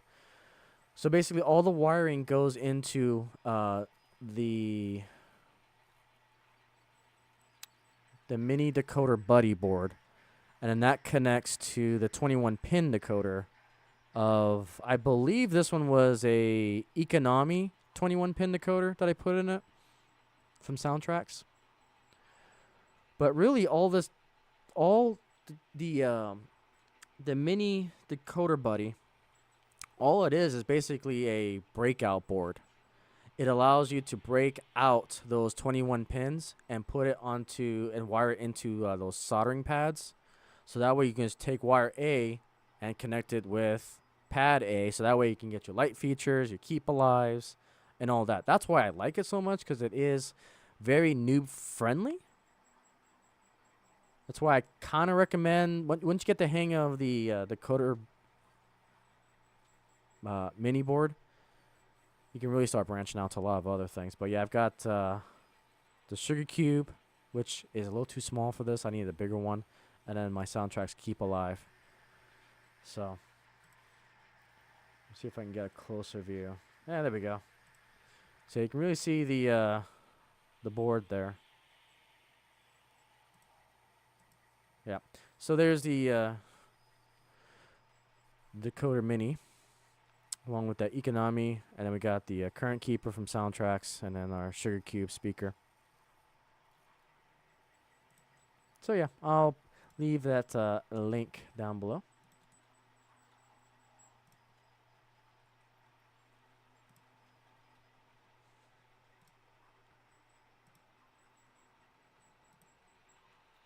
Yeah. Yeah. Yeah, yeah.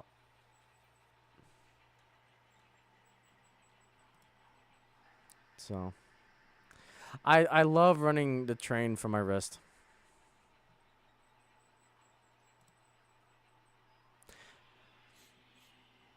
And it's such a difference just going from, because what I typically do now on Sundays is I go to the Texas Transportation Museum in Amory. They have a Digitrax layout with the LNWI connected to it. So I literally go from controlling the train on my phone to going back in time to controlling an old school throttle from EasyDCC that has no way of controlling speed steps or seeing speed steps or consisting and all that. It's such a downgrade, but I am thankful and happy that I have the model railroading clubs. I literally got 3 within driving distance in the city. I am very thankful that I have that. And I've always got to put that in perspective. And sometimes I lose track of that perspective because I always bash on EasyDCC so much.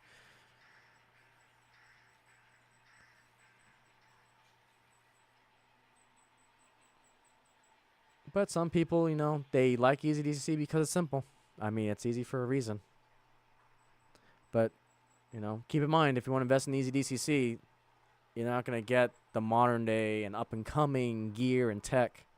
Because I haven't seen EasyDCC try to get like Wi-Fi modulars or anything like that. That'll solve so many headaches with EasyDCC if they came out with a Wi-Fi modular that allows them to take their capabilities to that. But the other caveat with EasyDCC as well is that the controllers are wireless. And that seems to be the great appeal of it. But it's a trade-off. But I'm biased. I love Digitrax. But NCE is good too. I know what NCE can do. And my advice is whatever your local club, whatever system they have, use that, because then if you run into problems, you can get expert opinions on the system.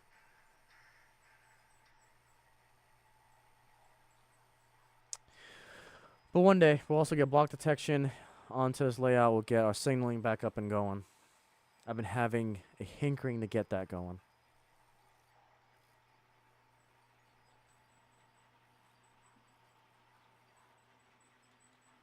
But great discussion tonight, guys. I greatly appreciate it. As we celebrate the American passenger trains of past and present.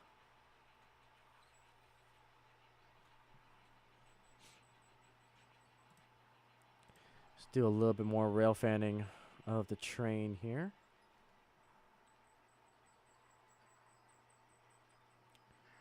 Alright. Come on. A little slow today. There we go.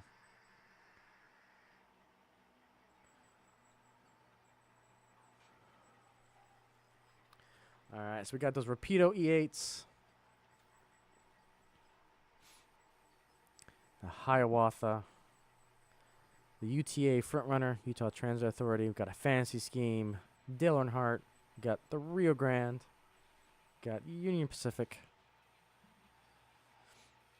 The Superliner Amtrak.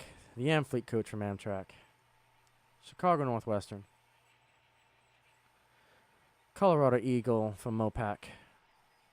Sunset Limited from SP, Southern Crescent, the NYC, the Daylight, the Kansas City Southern, the Rock Island, the Texas Special, the American Orient Express, the NYC, and we got the American Freedom Train.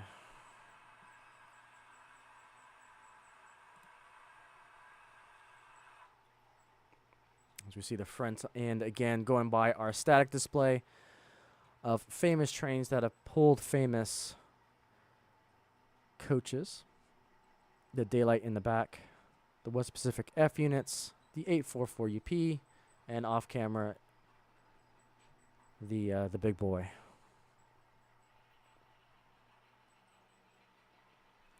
Yep, this is HO scale. Majority of my content is HO. It's what I grew up with. It's what my father got me into. So yeah, we've got some N scale content. Got 6 T-Track modulars, but it's kind of on hold at the moment. Yep, it is a dinosaur in the background. There is a backstory to that. So to support the Icey family, operations-wise, I've got these card carts. These card carts have shippers, manufacturers, customers, and to bring you guys into the layout,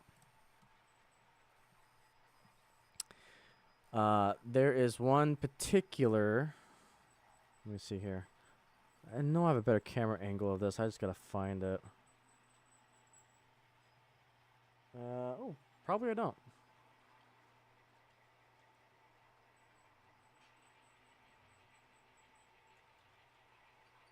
Okay, this one should work. So, oh yeah, you can actually see. Yeah, you can see the dinosaur there. I didn't even realize that. Yeah, so you got the T-Rex right here. So we have. Let's see. I'm trying to see if I can get a good camera angle. Yeah, I can use this one. Okay. So you can see the dinosaur right there as well, the Stegosaurus. That building represents the plumber dinosaur eggs. So the idea. No, actually, scratch that. It is the Jurassic Park, or a company for the Jurassic Park. And basically, we ship out dinosaurs to the plumber on his layout.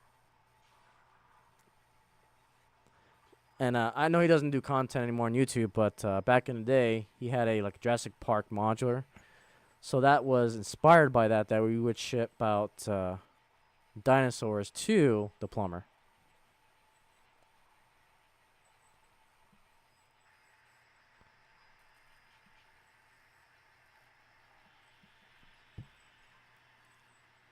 You know, now that you mentioned that, that was completely by accident, and I didn't realize that that was actually true. That's actually pretty funny, actually. Yep, T-Rex is going after the cows. Yeah, that's freaking hilarious. So yeah, if we go back to that view.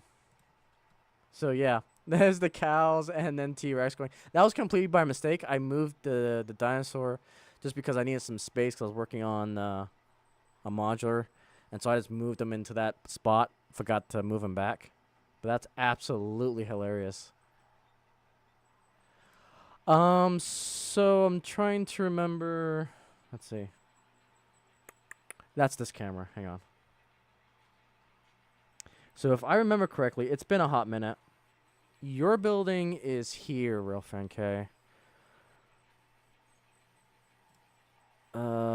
So where this camera is, I believe the building that's on top of it is shared by. So you own. No. I'm trying to remember what the story was. I'm kind of slightly brain dumping on these things. I think the building that's in here is manufacturing Lego statues to go to your layout, is what it is.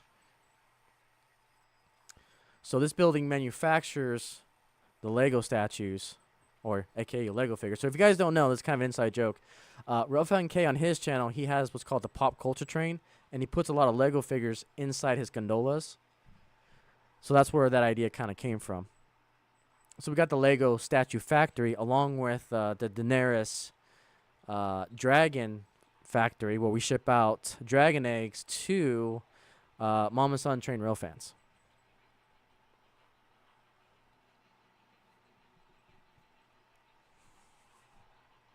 Yep, like the Pop Culture Train. Yep.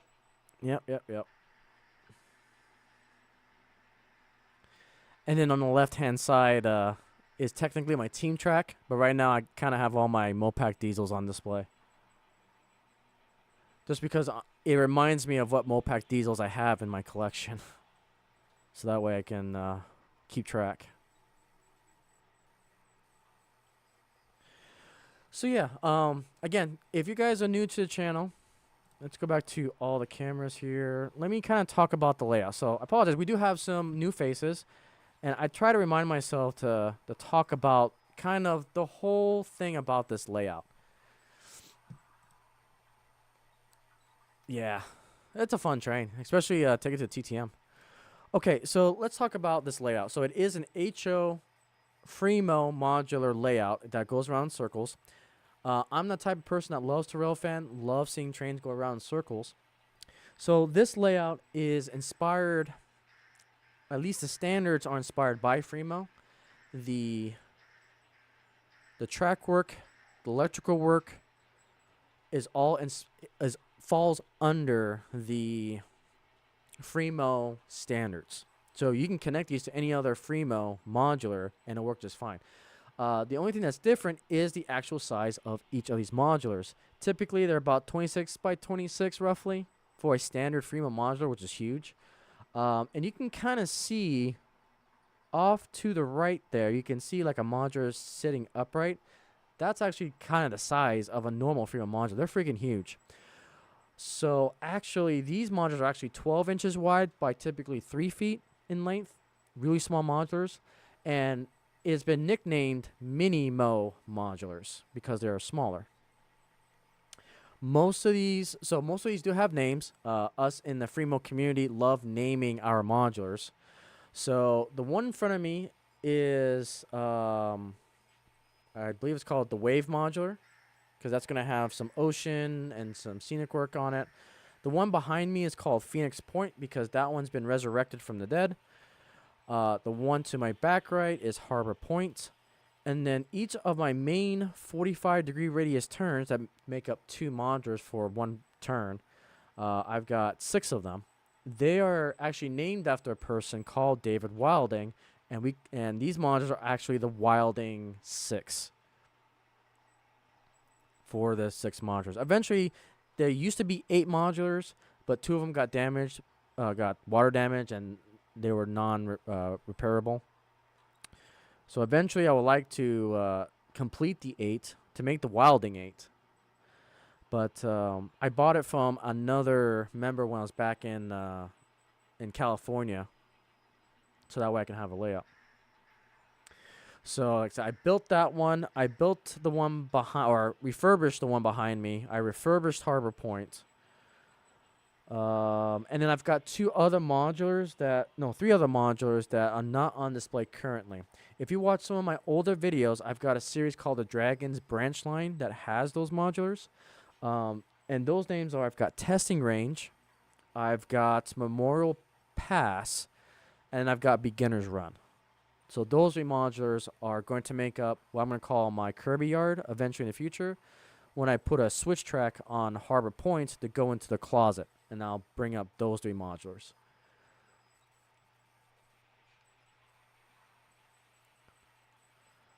And so kind of the lore behind it is that this is Iceyville.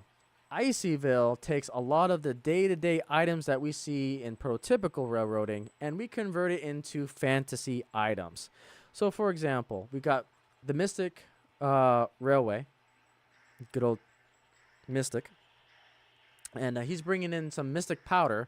This mystic powder allows us to take the day-to-day objects we see and convert them into fantasy items. So mystic powder is actually really important for this railway because we take a lot of that powder and convert it into those fantasy items, aka dragon eggs, aka dinosaurs. And then we'll bring in plastics to build the Lego statue. We're bringing in chocolate from, I believe, Trackside Mike into... Or no, I think we're shipping out chocolate, or I can't remember. I gotta look at my card cards. But I've got card cards that I can turn this circle into a full-blown operations. I've got locations and industries, relatively speaking, that we can do a card system. I'm probably going to do a video soon because I'm getting that bug again for operations as well. I just gotta set everything back up, and I've got a few new engines to make cards with. For example, the new RS3 from Mopac that I got, I definitely need to make a card for that one because that's going to be a good engine to have. So basically, Iceyville gets serviced by the Greater Mopac Railway. Now, what's the Greater Mopac Railway? Well, I kind of talked about that in the last stream. It's kind of my inspiration of the grand project. Where do I want kind of my story to go as far as the channel, as far as the lore is concerned of this channel?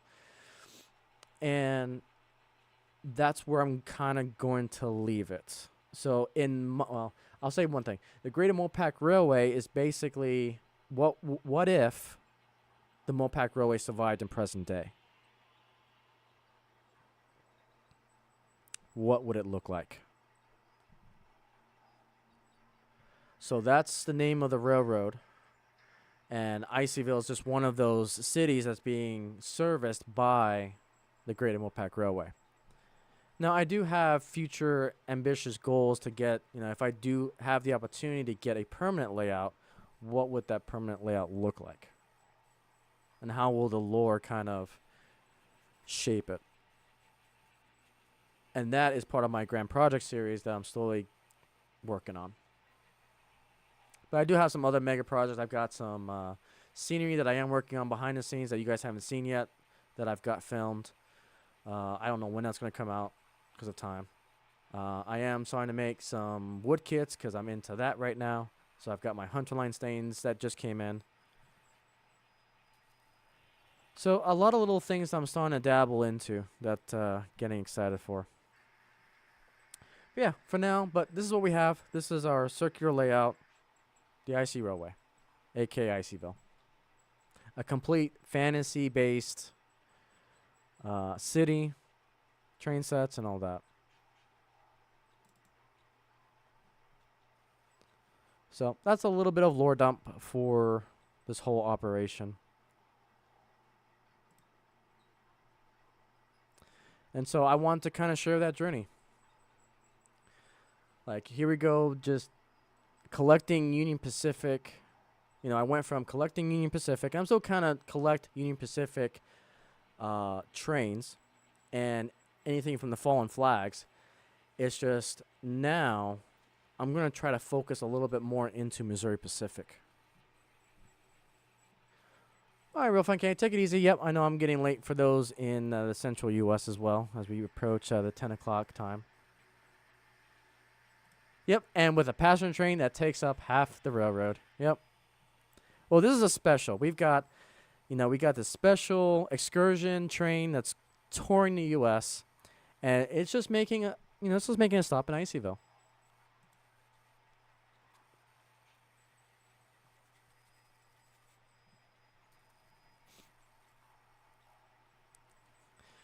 But no, as far as like what would the final, if money was not an issue, if space was not an issue, what would like my final layout would look like? I would easily have I'm thinking about it, a 3-level railroad with a spot that allows me to connect modulars too, so I can still use these modulars. But I've been testing with some measurements because I'm taking my garage just as a template. I have no desire to build a layout in my garage right now. But I'm using it kind of as a template to see what is actually plausible and realistic. And those are just completely fantasy because I'm just drawing things on a piece of paper right now.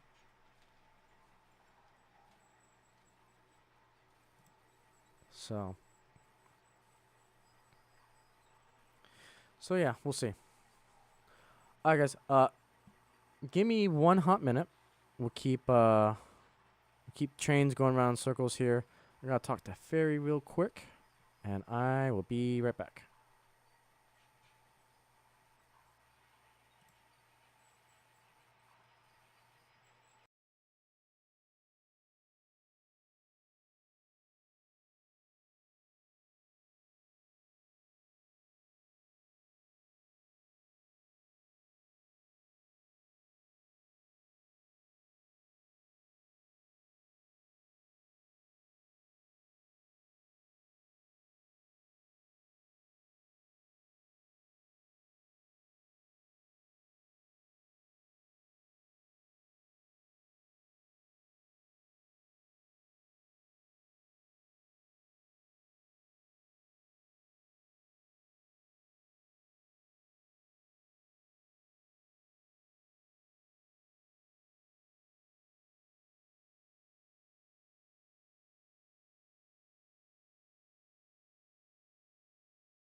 All right, I am back. Sorry. Fairy VR unfortunately has to go to a funeral, so she's off to the Dallas, Texas area.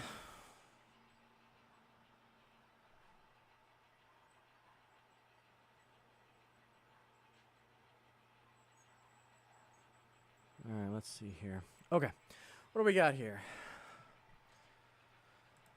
From coast to coast, from like Chicago, border to border. Nice. Something that shows the vast of the country. That's your time period. Alternate history, yeah. It's all right. Life happens. Life, unfortunately, happens. Yeah, I couldn't go just because I had other obligations. And it was just so quick and sudden. And someone's got to take care of the pets, so. And I've got a lot of work stuff coming up next week.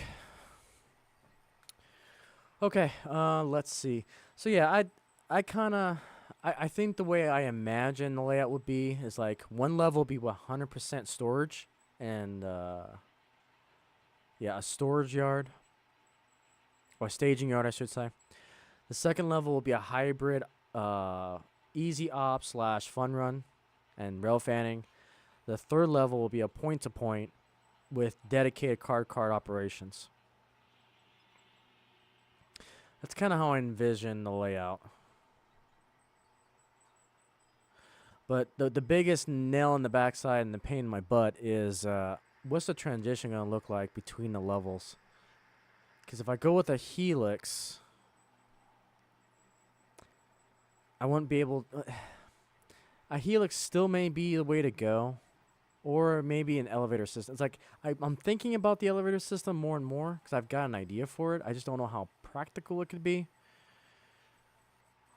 There are options out there to do it.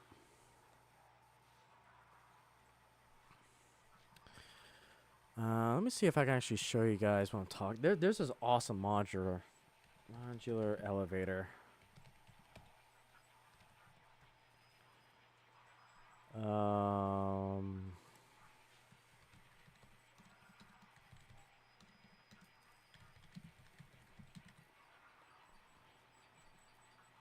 Where is it?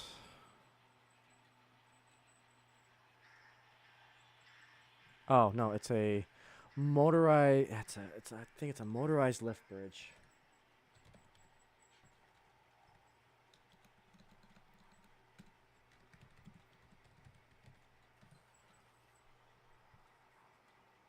Man, I can't remember the name of the company.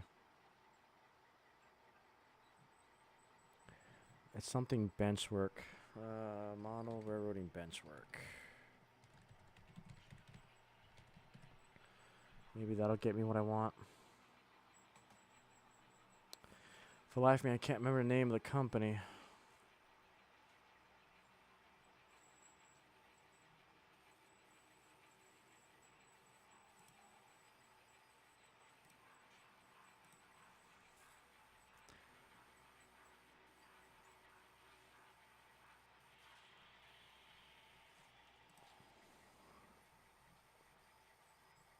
Yeah, I can't find it.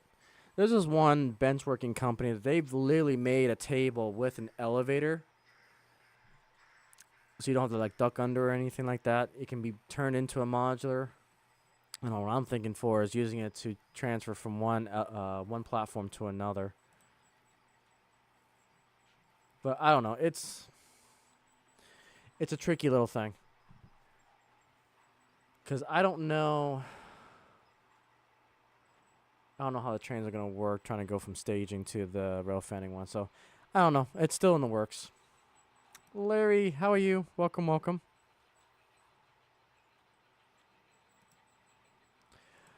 Right now we're just chilling, doing some Q&A and just kind of just talking trains. Manny benchwork. Let me check. Let me see if that's it.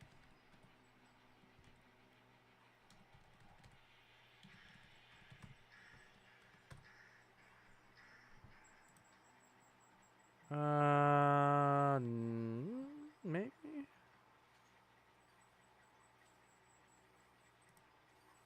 Let's see. No, I don't think this is it.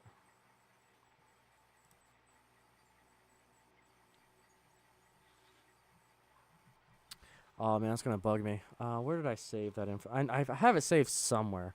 Maybe it's on my Facebook page. That's probably where I put it.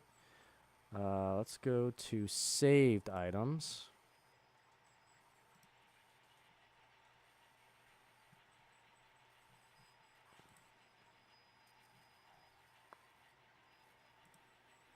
Let's see, save. Maybe I can find it this way. So I really want to show you guys how freaking cool this thing is. It's a little bit on the expensive side. I think it was like $1,000. But it'll solve so many problems. And I'm just thinking about getting it just for Ghetto Bridge. Because then if I can have that go up and down. But my concern with that is going to be weight. It may be a little too heavy for this loft area. Because this is actually technically the second floor. And I'm already putting a decent amount of weight onto it. Yeah, I'm not seeing that.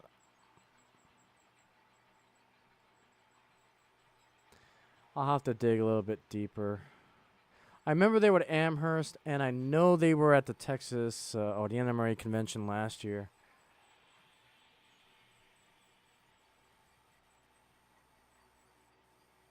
Because I know Heath showed them too. It's going to bug me now.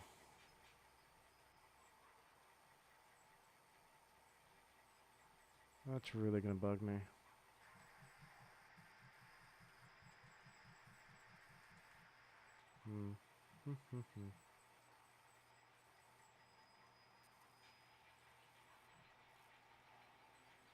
That's fine.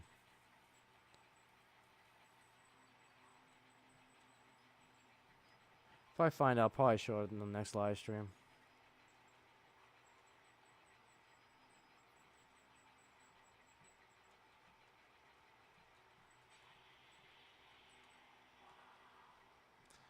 Man, I need to do a better job of saving all this.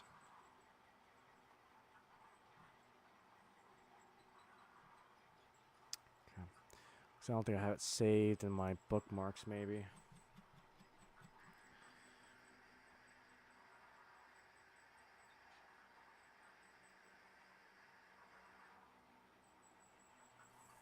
Yeah, it's not even my saved.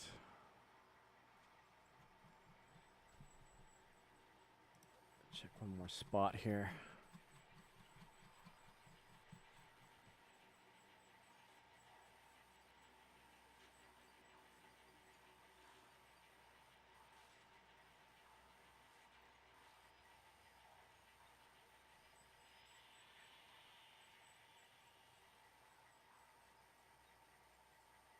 Yeah, I can't find it.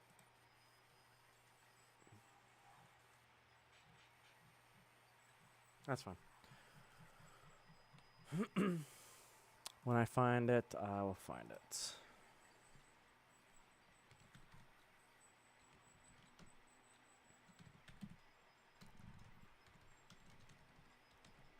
Let's see. Railway.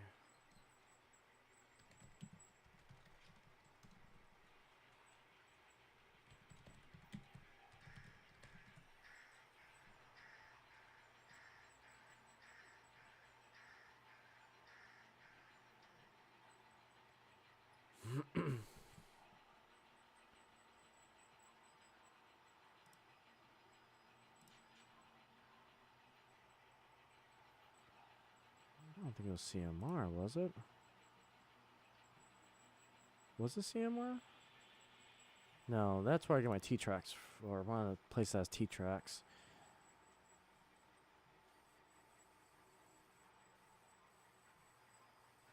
Yeah, I can't even see that freaking website anymore.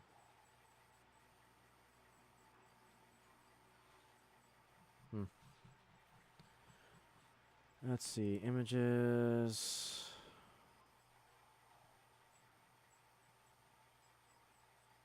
Or maybe it was it Manny? Hang on, maybe it was Manny. The website just doesn't seem familiar to me. No, it was Manny. No, you're right. I finally found it. Jeez. I think the website just changed. I don't know. I didn't recognize it at first. Yeah, no, it looks like Manny. I just need to find... Where's the catalog? Printable version. Yep. Nope. You got it. You got it, BCF Parts. The website didn't seem familiar to me. Yep. Now I just gotta find the elevator system. Actually, let me just show you guys what I have here. Field trip. Okay, so we got these customizable benchworks that Manny Benchwork does. Here it is. So here's the lift gate. That's exactly what I was... go away. This is exactly what I was talking about. So they have this lift gate system that can go up and down. So what's the height on this? Comes assembler place, a fire section benchwork, currently available in 24, 26. It doesn't... Okay, our standard 40-inch height legs will get 64-inch of clearance for getting the interior of your layout. So it'll go from a 44, or no, to a 40 to a 64, which is perfect because I think this layout is 39, and I can get it up to a 40. So that's perfect. Yep. So appreciate BC Parts. You definitely got it. And I'll share this link here real quick. Copy. It's a PDF, but... So I saw this elevator, and that's got me thinking. You know, we can have this piece be like on a little island type of shape of the railroad, and then that can take you up to the next level. So it'll be 40. So the way I'm thinking about it is that one height will be 40, the other one's going to be 55, and this will get me to that other layer. Now the problem is it can't go any lower to get to the staging level, because the staging level I think is going to be only like 16 feet off the ground from the last I measured. And so I think what I'm going to have to do is either a helix or an incline, but that could take a while. So that's the trickier part about this, is that this doesn't go any lower than 40. But yeah, it's a motorized elevator.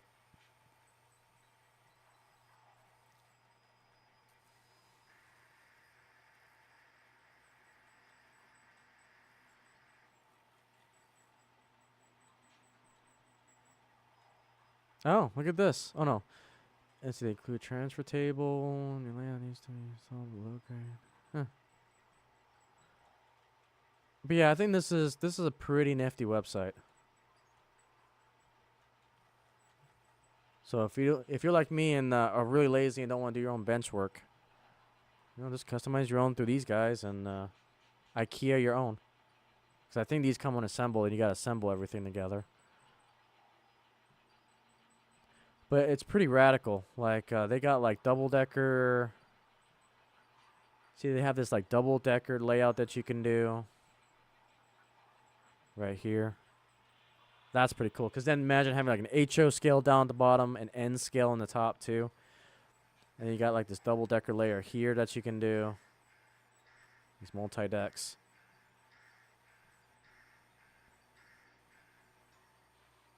So... yeah, I love this a lot. So yeah, good IBCF Parts. You got it. And yeah, this thing is and I'm even still considering getting this by itself because that's still going to be really useful. What's the width on this? Now that I think about it. Availability and depth is 24, 30, and 60. What's the other length, though? So 29, 30 inches. So that's perfect. What's these small ones? So that's 30, 29. Oh, I need a tape. Oh, I got a tape measure. Hang on.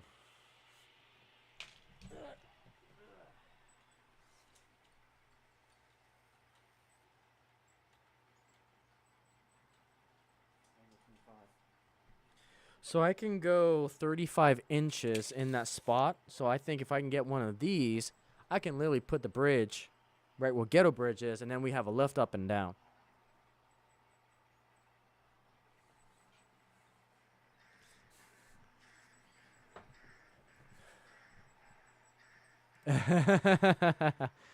Until we get the field trip emote. Which reminds me, I gotta contact my graphic artist. Yep.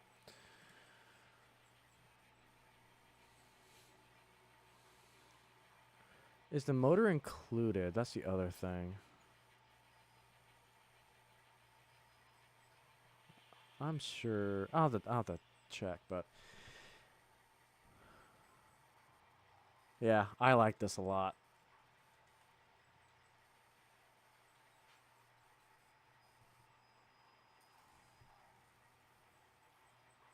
Cool. Cool, cool, cool. So yeah, a lot of little things to think about. So we can at least get 2 levels with that lift gate.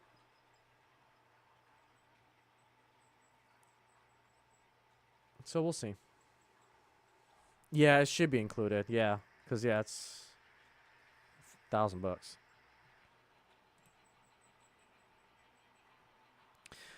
But it's just one of the many things I'm thinking about.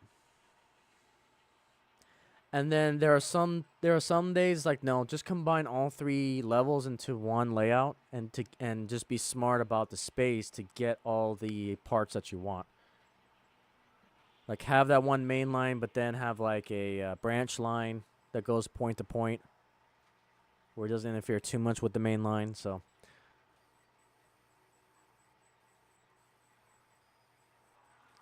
hello, Spicy. How you doing? Welcome, welcome.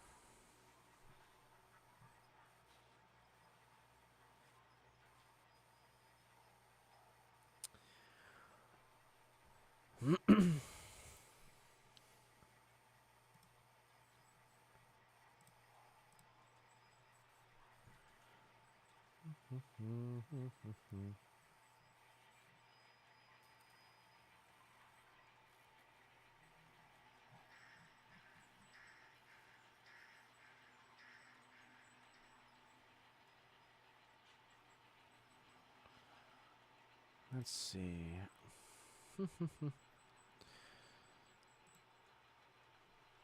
Get some more rail fanning shots here. All right, so some upcoming projects. Obviously, got some more rail fanning videos, camera trains, 360 footage coming. May work on my next Beyond the Icey Railway video if I get some time. But I definitely need to get that decoder installed to my Atherin tender, so I think I'll probably work on that this weekend.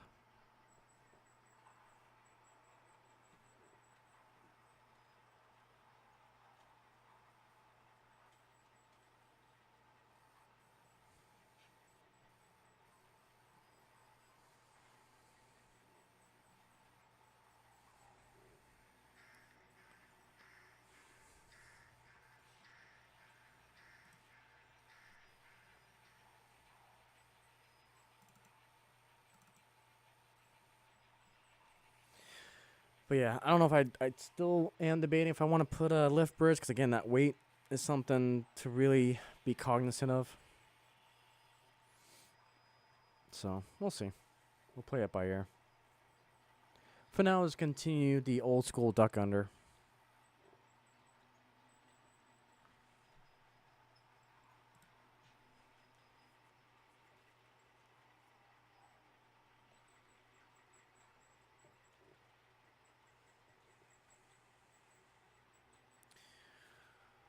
All right, and then the next stream will be back here next Friday.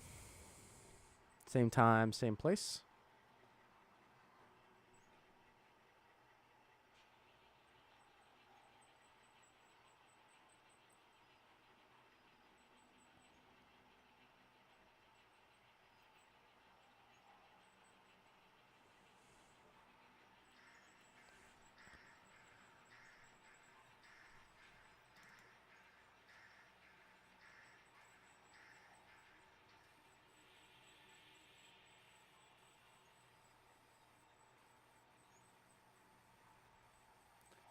Let's see. Let's bring up Phoenix Point here. So we got Harbor Point to the left and Phoenix Point back there.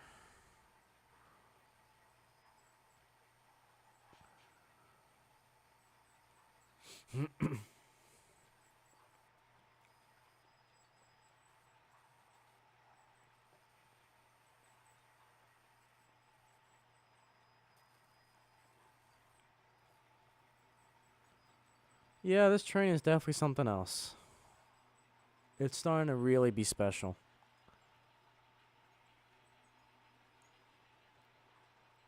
I think the quest is going to be on to find those really specific cars.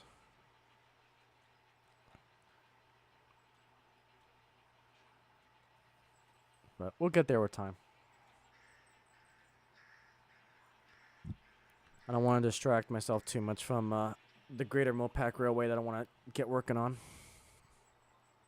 And considering that there's so many coaches coming out for Missouri Pacific, I got to focus on that first. Because Rapido announcing the Mopac coaches, and then with all the Christmas trains coming out, we're going to have fun this December. We're going to have fun. Assuming that we get them in time. Well, I appreciate that, BC Parts. Good choice for tonight. Well, I'm glad you are enjoying it. I said it was literally 2 hours before or 3 hours before the stream decision.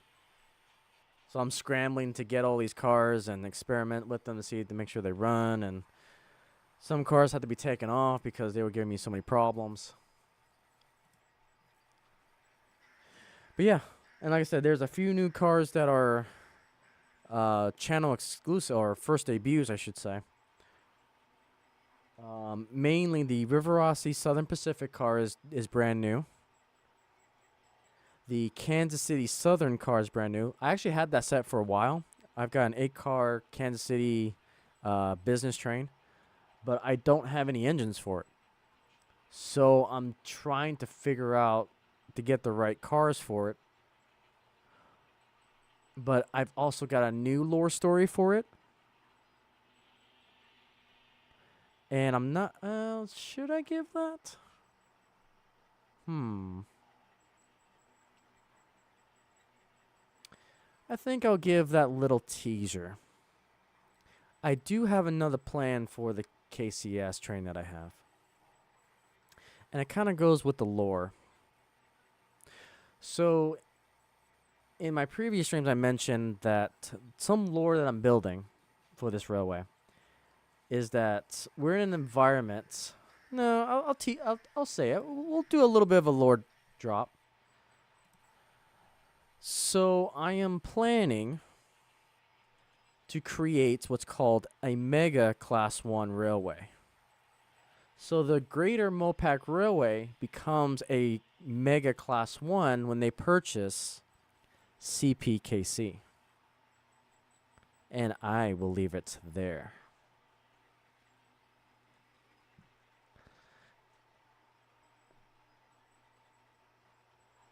That is a huge teaser on where I want to go with things.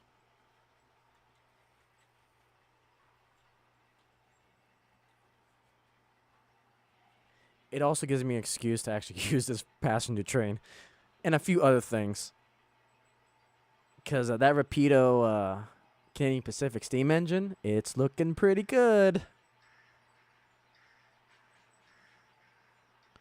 Not gonna lie, I've seen some reviews on it, and it's like, that's a pretty steam engine. Kinda want it. But I've got some interesting things.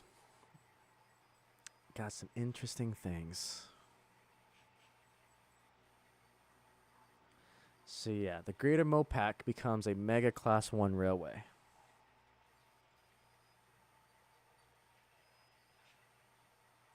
Now you really want to talk about a world of what ifs.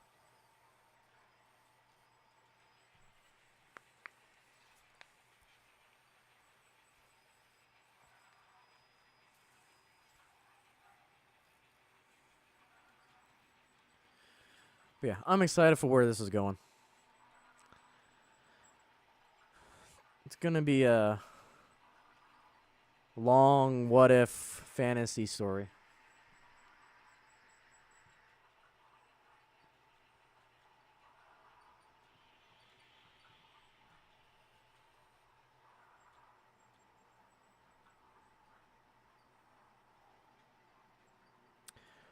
All right, so let's go ahead and give our engineer the yellow light. We'll do one more lap. And I think we should start winding down the salute to the American passenger trains.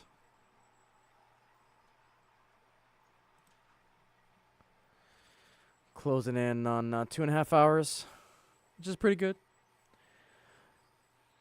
And, you know, the eyelids are getting heavy. So I'm going to call it a night.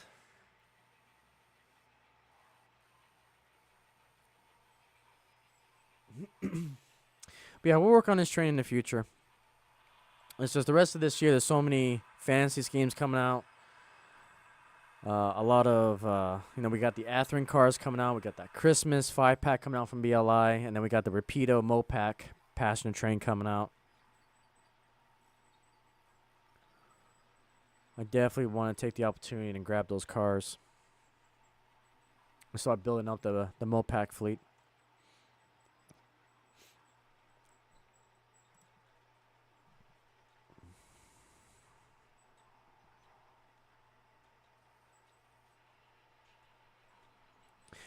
And I'm happy, no issues during the live stream. I had 2 really bad derails before it. But I think we got all the gremlins out of the system. All right, we'll switch to the red light as the train comes back for one more pass. And I think we'll close it out.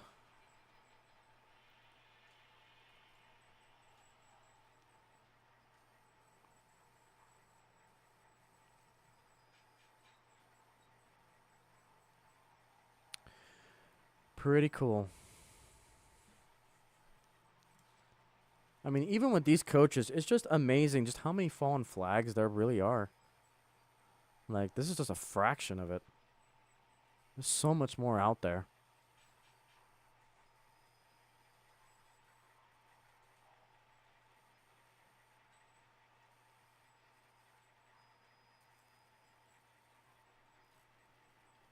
And this is mostly under Union Pacific.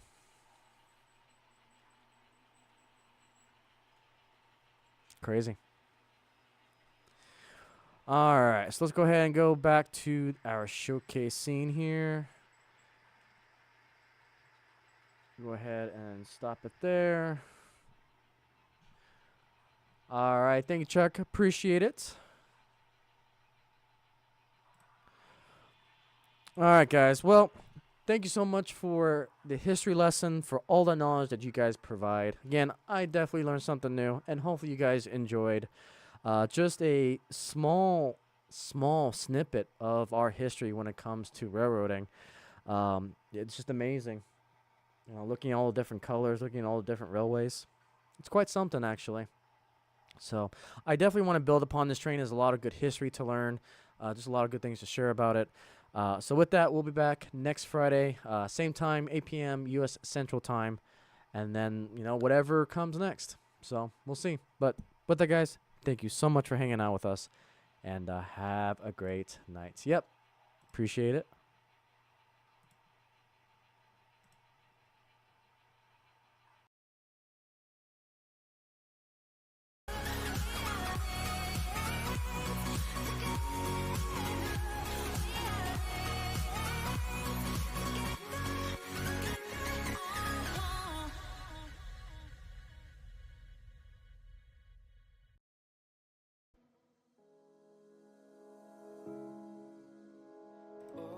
Yep, this is true too.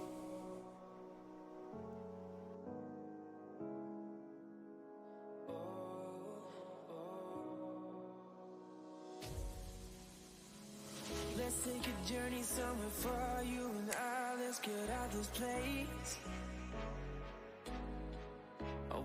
take it to the stars, follow our hearts, girl, without a trace. Cause we got something red, nobody else could get. Just say the word and I will meet you there.